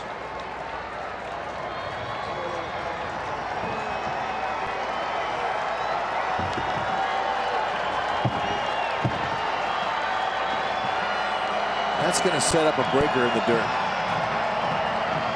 Kendrys Morales was 2/3 of a way to second base, breaking early, but Bassett kept his focus on Salvador Perez and struck him out.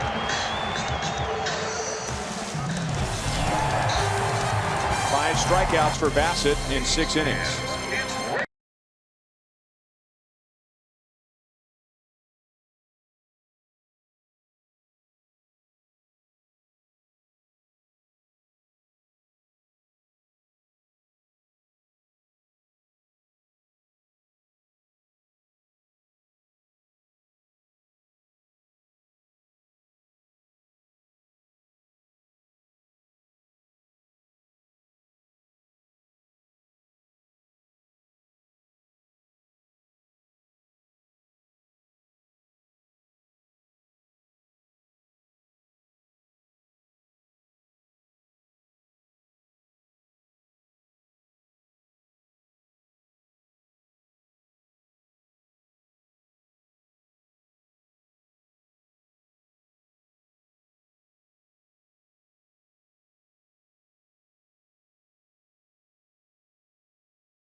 In the game, it's Miller time, brought to you by Miller Lite, and we have seen some spectacular defense on this trip, including this yesterday by Mike Moustakas.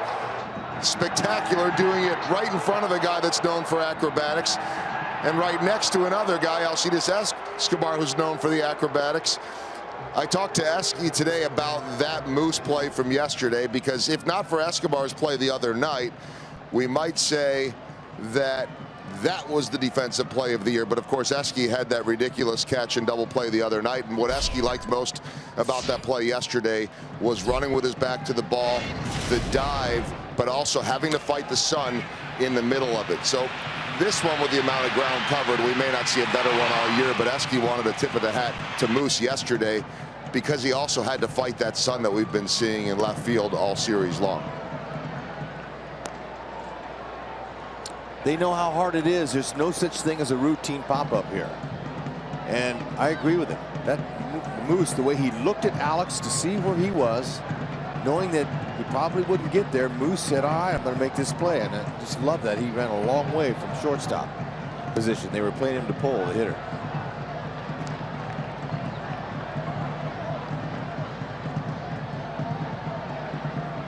And as a matter of fact, Moose is using some of that Kineso tape on his neck.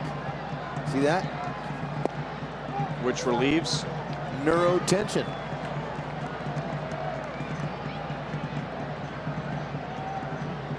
We looked up neurotension, by the way. Okay, Kineso tape is an unfamiliar term to me, and I've had plenty of tape in my day. Chris strikes out, and that's 4 for Chris Medlen. Excessive nerve tightness or sticking.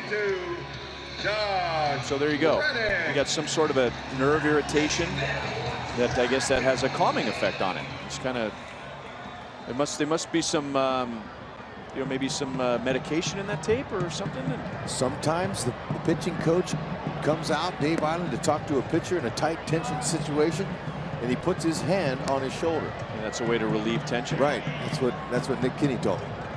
Okay.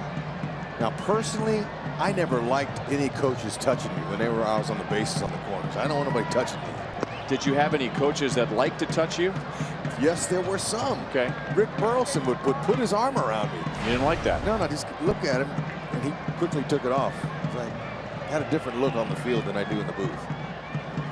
He felt me. But you know what? That's interesting. That's new technology coming in again to help a player in game. Well, that's the whole point, I think, when it's kind of like a fatherly or grandfatherly gesture, you know, when you put your hand on someone's shoulder.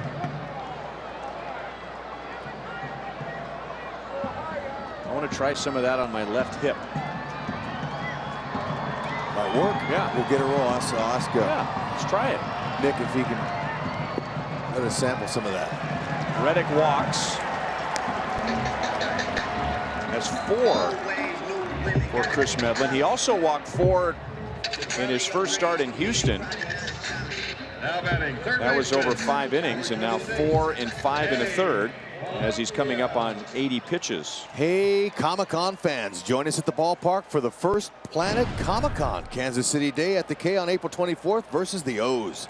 Your theme ticket comes with a Planet Comic-Con themed Royals shirt and game ticket. Cosplay is also encouraged, so come dressed in the costume of your favorite character.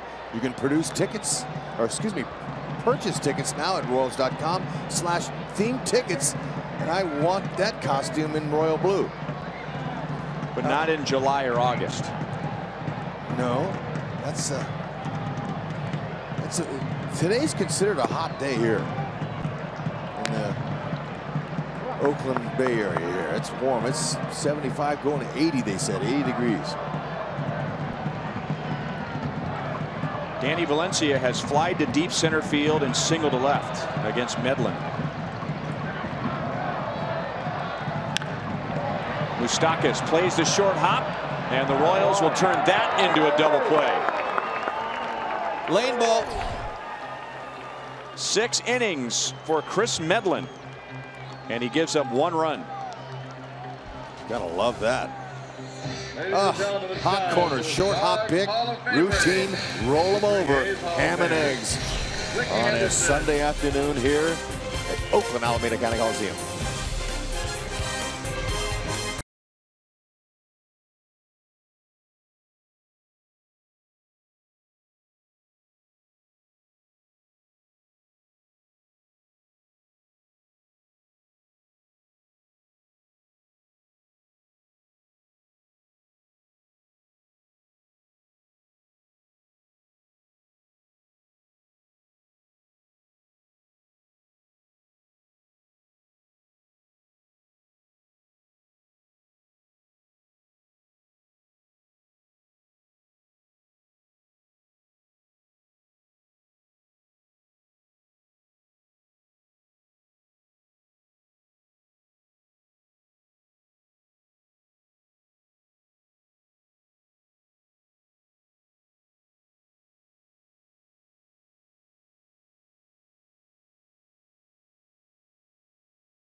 Relaxing. He'll get 2 days off, today and tomorrow. Kia puts us in the driver's seat, and if you're in the driver's seat, you're sitting right next to Omar Infante, who has an 8-game hitting streak, which includes 4 doubles and 5 runs scored. So it's a small sample size compared to the long baseball season, but just the start he and the Royals were hoping for, as Fuentes fouls away the first pitch from Bassett to begin the 7th. Omar Infante's a different guy. Healthy elbow, healthy shoulder, legs are healthy, feeling good.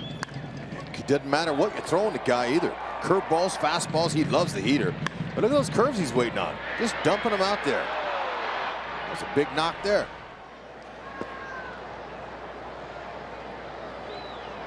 He earned a day off. And like you said, too, sitting in the corner over there, that's a hot shot corner for foul balls, though. You got to be careful over there. There's a lot of ricochet in the area. Coming in hot. Be careful.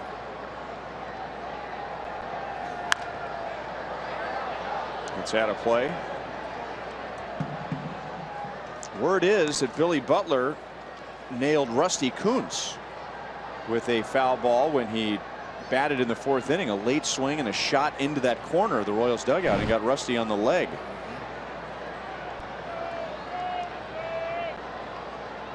Anytime you're in the corner, you have nowhere to go.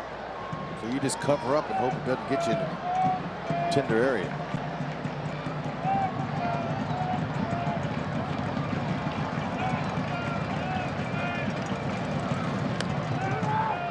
On the ground to Alonso. Fuentes is 0 for 3. Today's copyrighted telecast is presented by authority of the Kansas City Royals and may not be reproduced or retransmitted in any form, and the accounts and descriptions of this game may not be disseminated, or you're going to be sent there without the express written consent of the Kansas City Royals Baseball Club. And it's hard to escape from what I hear. The Rock, Alcatraz.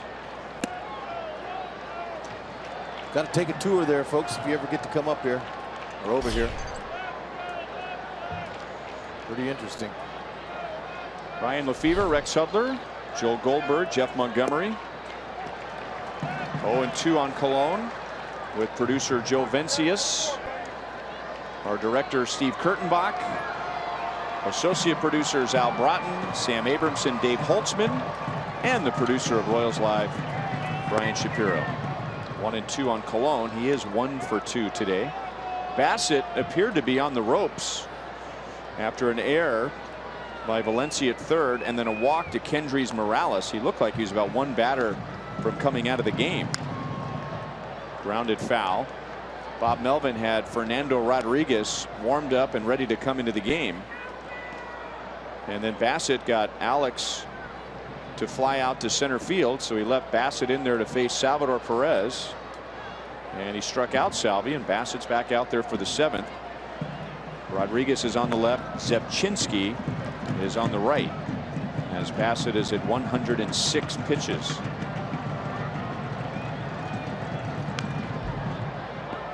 Still 1-2.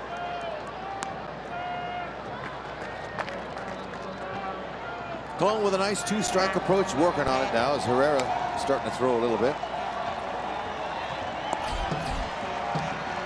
As we look up at the board, there's only one Oakland hit. Chris Medlin's done a great job today.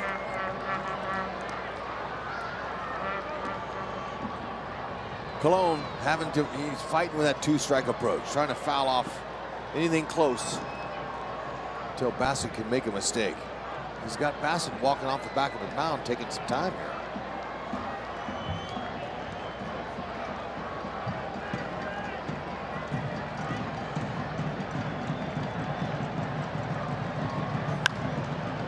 Right to Alonso. He had the right swing. 2 down.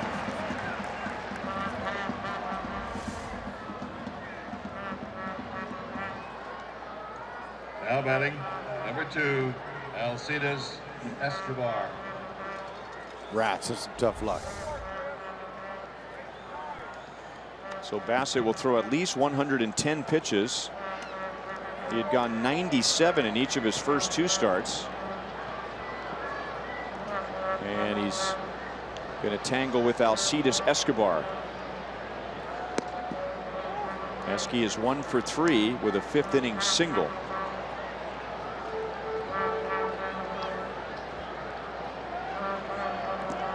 The A's are in need of more innings from their bullpen, or rather from their rotation. They have had plenty of innings from their bullpen, and right now most of the guys are relaxing, and they need to relax, as the A's have thrown the most bullpen innings in the American League. So that might be a reason why Bob Melvin runs Bassitt out there for the 7th. He's pitched well, but it is rare these days for a pitcher to throw as many pitches as Bassitt, especially when you're still in the month of April. And I know there are old school pitchers out there saying, that's nothing. Well, that was then, this is now. Fouled away by Escobar. Bassitt's doing a nice job. And this is a career high for Bassitt. 114 pitches.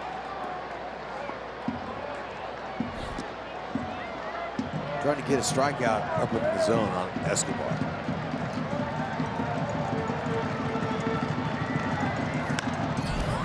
Driven to center field, but right at Burns. So Bassitt goes 7 after being on the ropes in the 6th inning.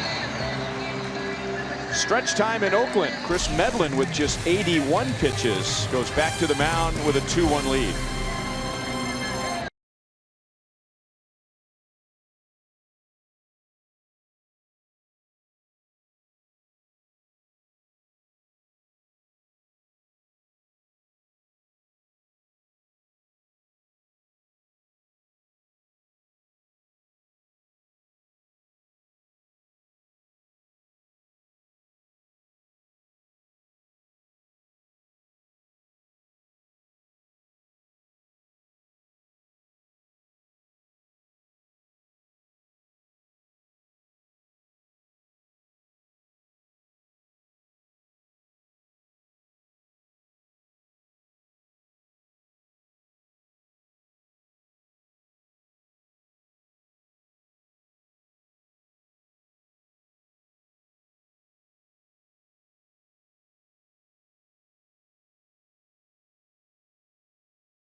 has allowed 1 hit in 6 innings and 1 run.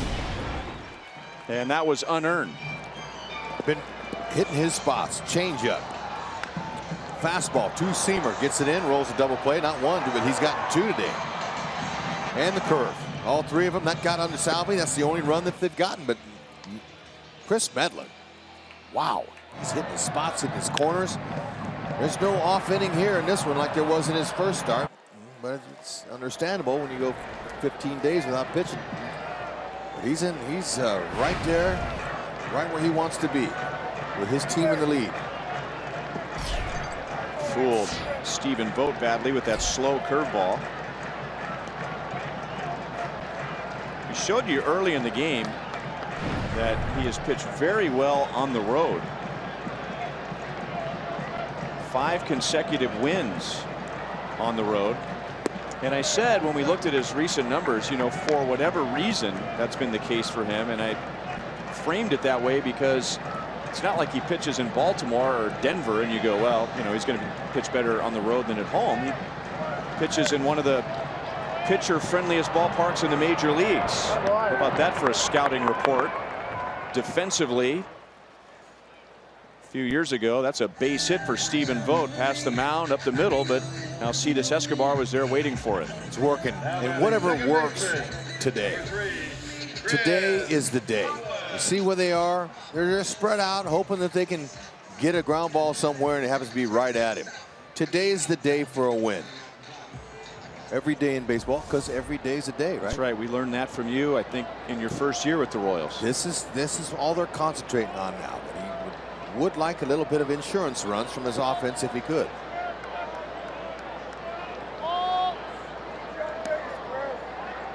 Chris Coghlan has walked, and then he struck out, and it looked like the inning was over, but after a pass ball, he reached, and Crisp scored from third, and that's the A's only run. And now Lorenzo Cain won't get to it, and that might be a break right there for the Royals. Coghlan can run. If that ball doesn't bounce over the wall, he might be at third base with 1 out. So a rule book double, and Coghlan's at second base with 1 out. And Ned Yost was waiting for the first sign of trouble because he has Kelvin Herrera ready in the bullpen. That's right. That ball was crushed. Lorenzo Cain, direct route to it, just a little bit shy. Glad to see Lorenzo not laying out for that. He would have landed on the hard warning track here. That'd be a lousy double. Nice job. Only 2 hits allowed by Medlen in 6 1/3 innings. So Kelvin Herrera comes on with 1 on 1 out in a Chevy call to the bullpen.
Royals baseball is brought to you by your local Kansas City area Chevy dealers. Visit for great prices on the all-new 2016 Malibu. By Panera Bread, food as it should be with 24 Kansas City Metro locations. And by Academy Sports and Outdoors, right stuff, low price every day.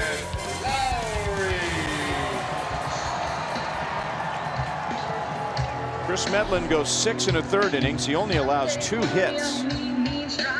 Billy Butler was in line to come on and tie the game with the tying run at second base with 1 out, but Bob Melvin is going to pinch hit for him, so it's a new world right now for Billy Butler. He was batting 7th in the lineup, and now Lowry will come on to face Kelvin Herrera.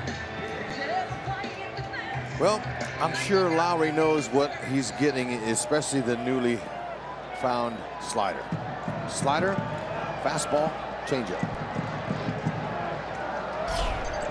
All of them are above average, in my opinion. Starts with his fastball at 96. Changeup at around 88, 89, and then the slider at about 81, 82. Lowry is 1 for 6 in the series with 2 walks. He started the first 2 games at second base. 1 ball and 1 strike. For what it's worth, A's pinch hitters are 0 for 10.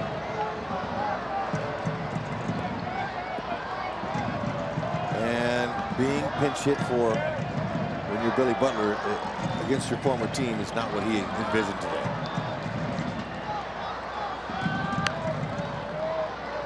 Foul off the third base side. 1 ball and 2 strikes. Our most trusted bullpen is brought to you by Honda. And the Royals bullpen through the first 11 games have the most saves with 6. They're 3rd in the league in ERA, 4th in stranding inherited runners. Very close. 2 balls and 2 strikes.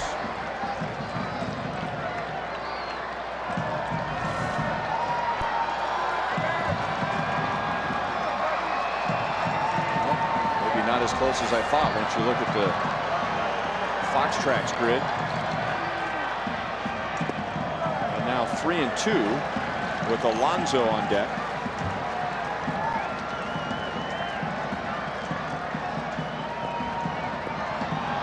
Cotton candy yonder.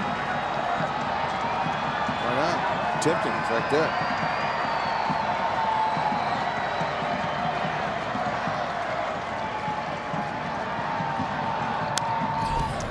Kelvin pitched a scoreless 7th inning on Friday night. Volquez went 6, and then the back end of Herrera, Soria, and Davis all turned in scoreless innings. That's Chris Coghlan at second base with 1 out. He snapped an 0 for 19 with that double. Grounded into right field for a base hit. Coghlan rounds second. He will score, and the game is tied at 2. Jed Lowry off the bench hitting for Billy Butler, and he got a breaking ball, which has been so effective for Herrera lately. That run is charged to Chris Medlin, so he'll end up with a no decision as the game is tied. Well, that's a slider that just stayed out over the plate. Didn't have it located properly, and Lowry, a pinch hitter, hungry, looking to do something, and is able to pull it. When you throw a breaking ball like that, after throwing 98 miles an hour, it speeds the opponent's bat up. And that's what happened. Lowry just fell into that one. First pinch hit of the year for them. And it was a good one. Yonder Alonso 0 for 2 against Medlin today with a ground out to second and a pop out to third.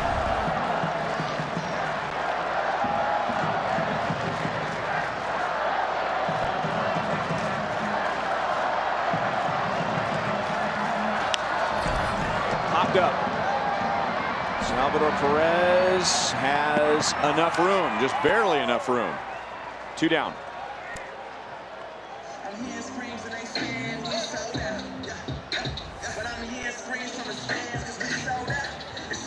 New Rose coming back. Focuses it all the way in the glove. Like how he looked it in. Shortstop, number 10. Watched it all the way. Marcus Semien.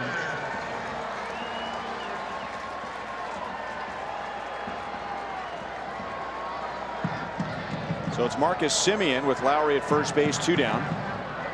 Semien is 0 for 2 today.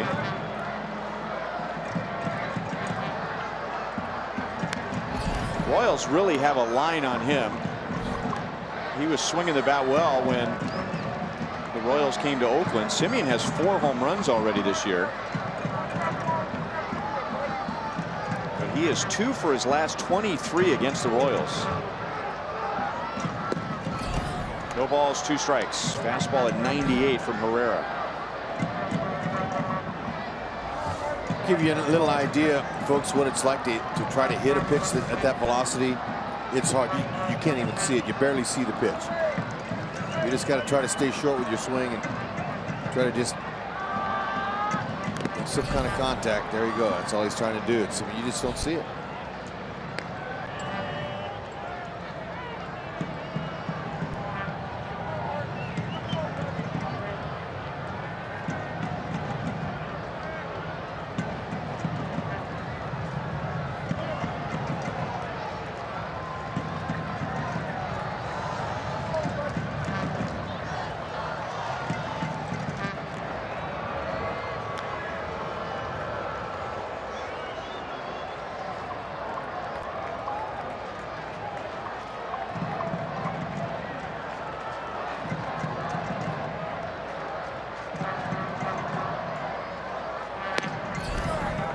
A little bit high, 1-2.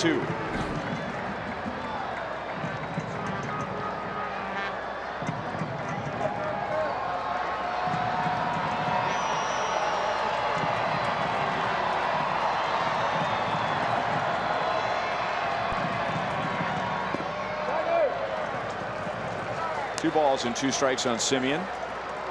You're going to throw a slider. That's a good spot for it. Away.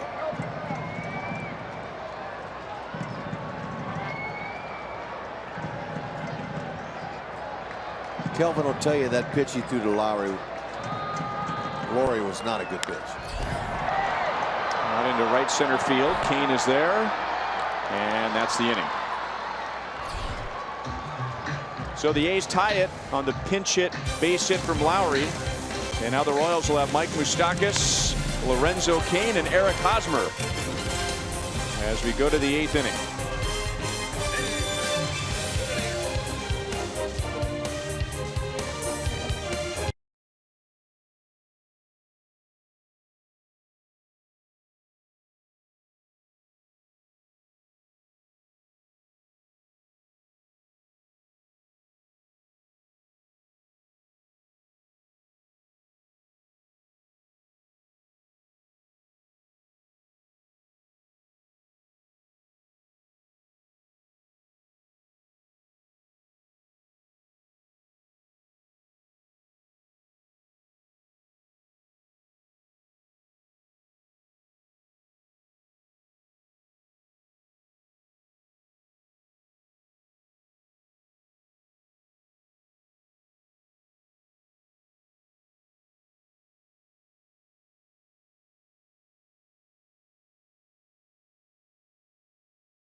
Run in the bottom of the 7th inning. The Royals had a 2-0 lead at one point this afternoon.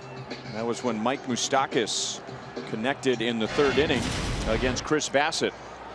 Yes, and it was a nice feeling swing. I'm sure Moose would tell you that. Good, easy, smooth contact. Coco Crisp tags up from second base on what many thought was a meaningless moving to 3rd, but it wasn't. Turned out being a good move for him. Wow, the pass ball on Salvi, the first of the year, by the way, and then the slider that Lowry hit to right field was out over the plate. And now John Axford is a Chevy call to the bullpen for the A's. Chris Bassett goes 7 innings for Oakland, giving up the 2 runs. Axford will get Moustakas, Kane, and Hosmer. Fastball, curveball. Fastball low to mid-90s. Might throw a little bit above that.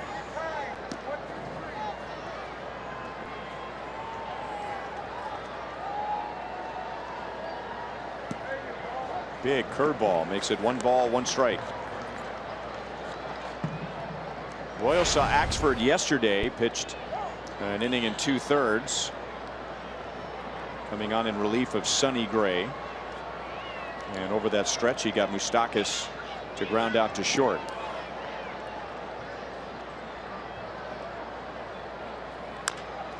Chopped over the mound, and Simeon close but out.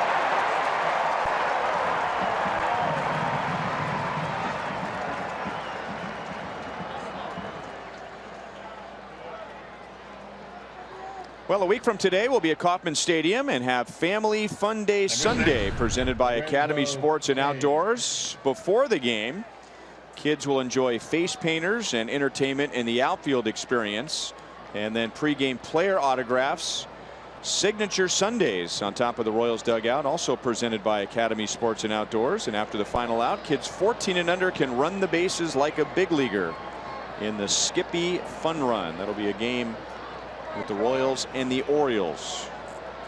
1 out to Lorenzo Cain.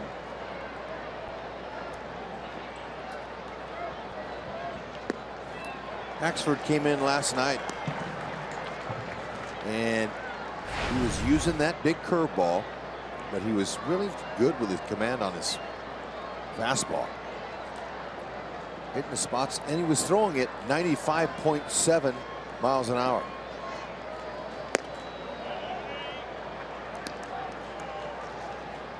He's had stints as a big league closer. He's had some big numbers. In 2011, he had a Brewers record, 46 saves. Hit sharply on the ground. Coghlan will throw out Cain, and there are 2 down. Axford replaced Trevor Hoffman as the Brewers closer in 2010. He had that big year in 2011, but the next year in 2012 he lost the closer's job. He regained it, lost it again in 2013.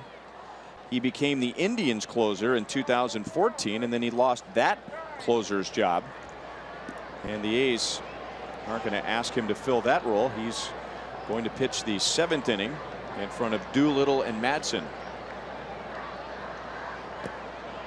There's a breaking ball low to Eric Hosmer. The Royals have confidence that they can come back in this game off of any of those guys you just mentioned. Axford, Doolittle, and Ryan Madsen.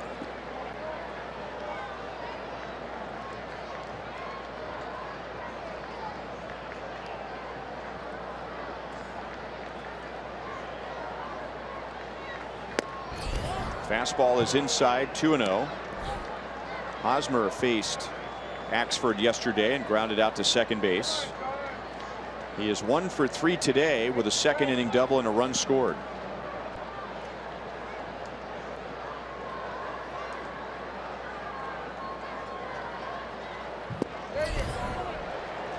Going to say that was a swing.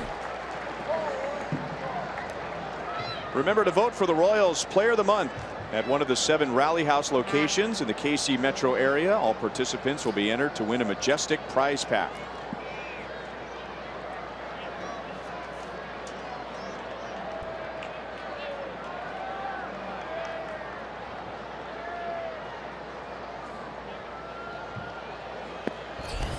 Three and one. Morales is on deck. It's not every day that you have the velocity on the commercial board in the back of the screen there. Do you see that? Axford.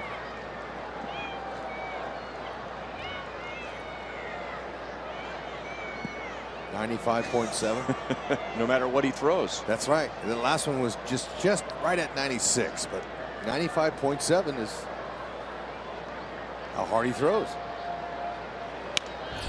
Hosmer grounds it out to Coghlan, who is in shallow right field. Axford gets the job done. 3 up, 3 down. All outs on the ground. And now Joakim Soria will come on in the bottom of the 8th in a 2-2 tie.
Royals fans greeting the team on the road, even as far as Oakland. 2-2 tie, bottom of the 8th inning in the deciding game of the series. Mazda game break. Jose Altuve hits a leadoff home run against Anibal Sanchez. The Astros had an early 5-0 lead. The Tigers made them sweat it out, scoring 4 runs. So Houston wins by 1. The Royals will see Detroit on Tuesday. The Tigers are 7-4. Day off for both teams. Joakim Soria takes over the 8th inning. Day off tomorrow for both teams, and it's Yordano Ventura and Shane Green in the game on Tuesday night. Want to do all you can to keep this guy Burns off the bases, because he can burn when he gets on them.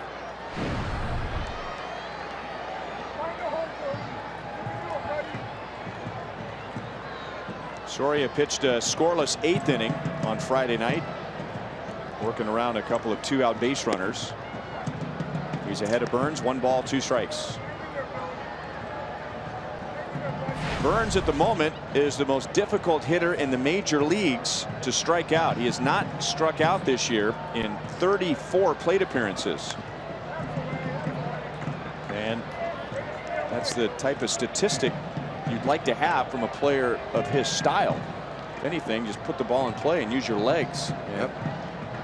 He has done that to the extreme. He just tried to do it on that hanging curve. He just tried to slap it out there, put it on. You know, a guy like this, he knows what kind of hitter he is. Might run into a homer every so often, but good changeup. Soria is going to use all 4 pitches and mix it. He's got some numbers so far early this spring against him. He's found a little bit too much in the middle of the plate at times, but he's effective when he's working down in the zone.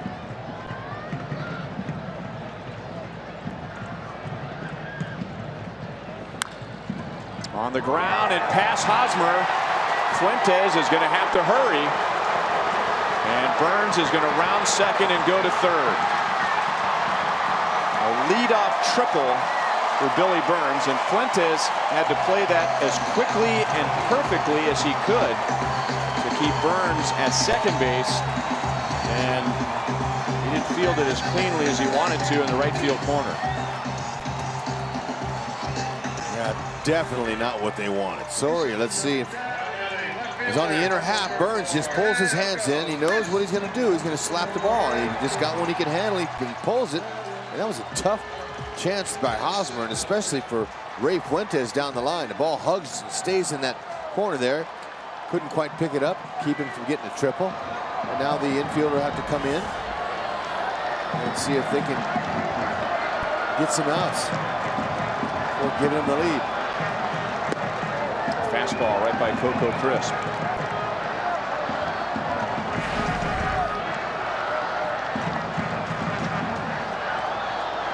Coco 0 for 2. He had a leadoff walk in the 4th inning and then scored on a pass ball.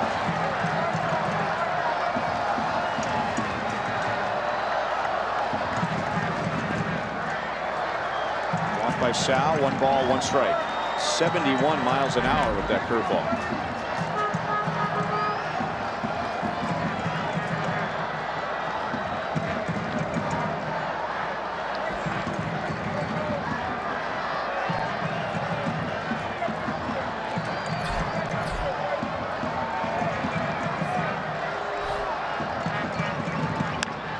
Grounded to Moustakas. Burns holds, 1 down.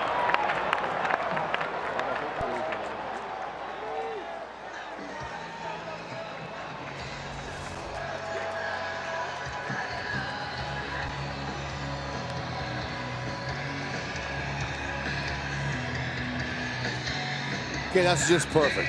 He'll take it. One of those at a time. Dave Eiling going to come out now. Talk to him about Reddick. Reddick is a real threat, especially to get the ball airborne. He knows exactly what he wants to do here.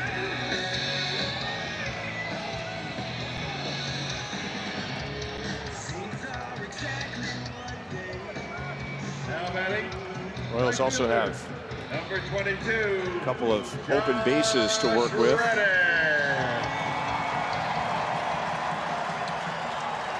Reddick wearing those amber-colored lenses for his glasses. That brightens it up a little bit, makes it a little more clarity. Good fastball over the outside. Reddick is 0 for 2 with a walk. He had a big 3-run home run in the game yesterday.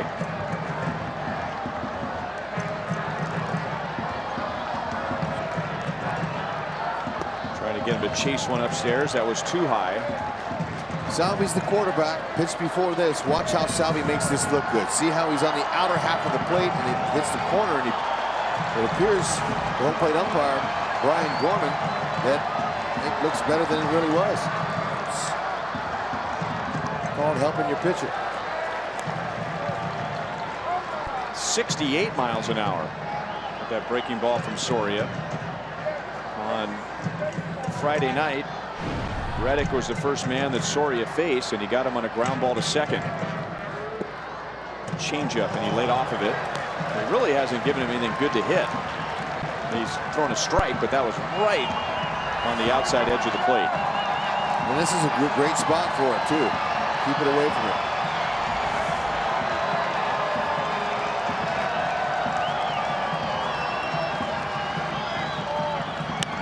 Changeup, popped up.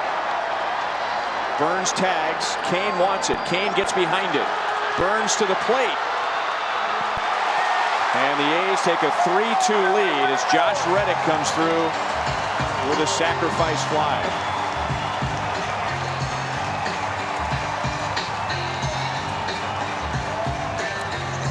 Yep. Reddick, tough in that situation. Knows what he's got to do. He knew that Soria was not going to come inside, so he was looking away and just got it enough. The ball was down, but a good piece of hit.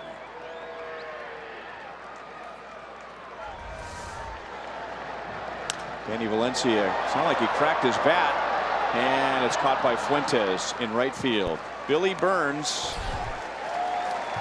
down in the count, 1-2 against Soria, ends up with a leadoff triple. Josh Reddick drives him home. At one point, the Royals had a 2-0 lead today, and now they're coming up in the 9th, down 3-2.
Royals baseball is brought to you by Ram. Right now, get a great deal during the Ram Truck Month. By T-Mobile, get major league coverage. T-Mobile has doubled its 4G LTE in the last year.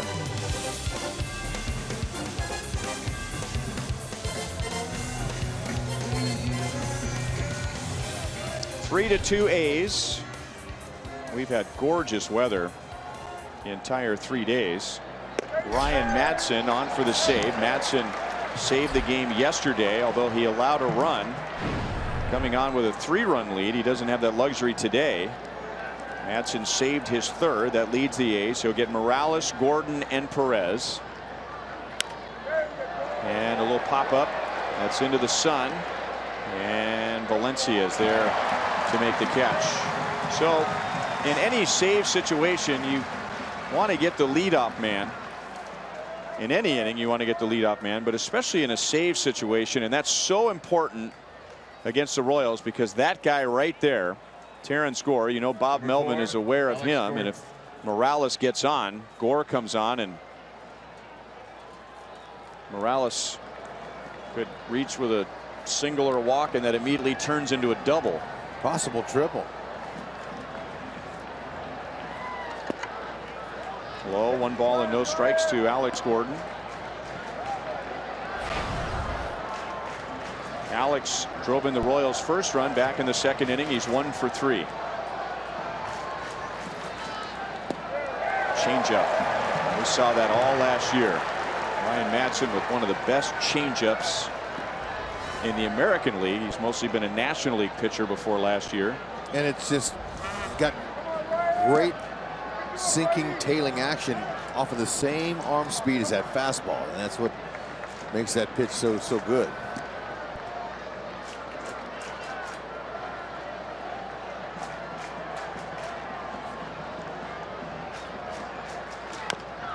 Fouled it off of his ankle.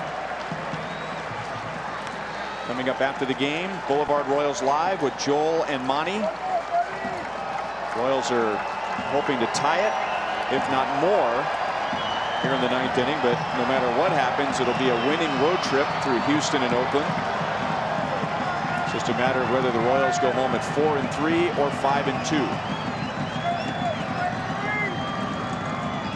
5-2. 2 balls and 2 strikes.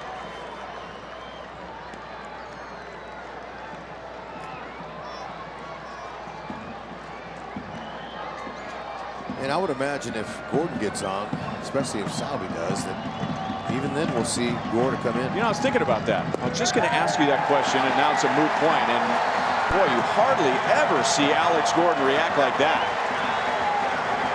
Verbally or physically, I mean, throwing his arms out to his sides. Brian Gorman is the crew chief and the home plate umpire.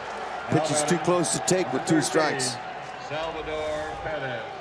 To be safe, foul it off. It's a great pitch by Madson.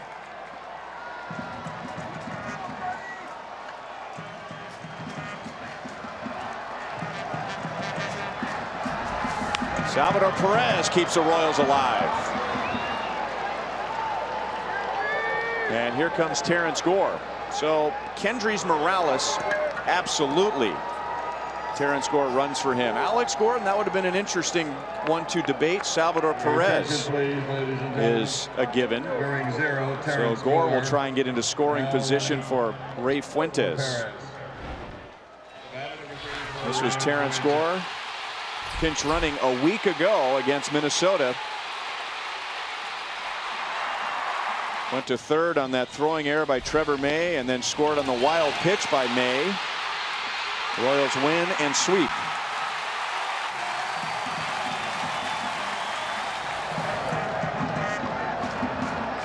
He'll be off as soon as he feels he can get a jump. There he goes. And Vogt's throw comes in on a bounce. Tying run in scoring position with 2 down.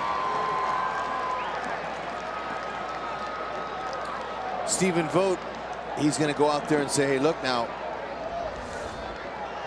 if this guy at second base, if he steals third, let's just let him have the bag. Let's not take a chance on throwing a ball away or anything like that. I imagine that's probably what they're talking about. He's telling Ryan Madson, Don't worry about him out there. Don't take your focus off of the hitter.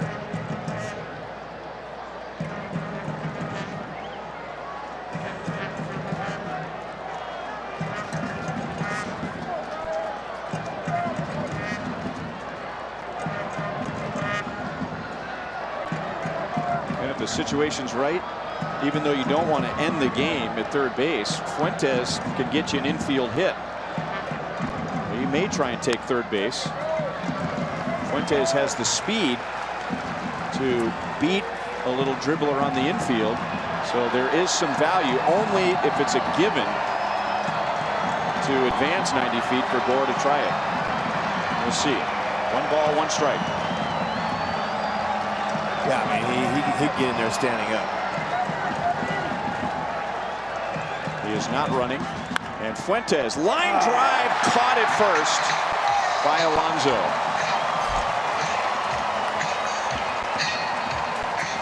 So bad luck for Fuentes and the Royals. And Ryan Madson picks up his 4th save.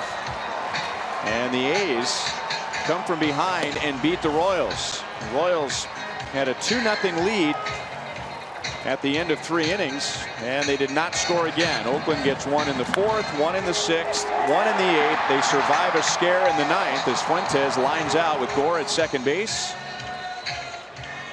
And after losing game 1 to the Royals, Oakland wins the next 2, and they take the series.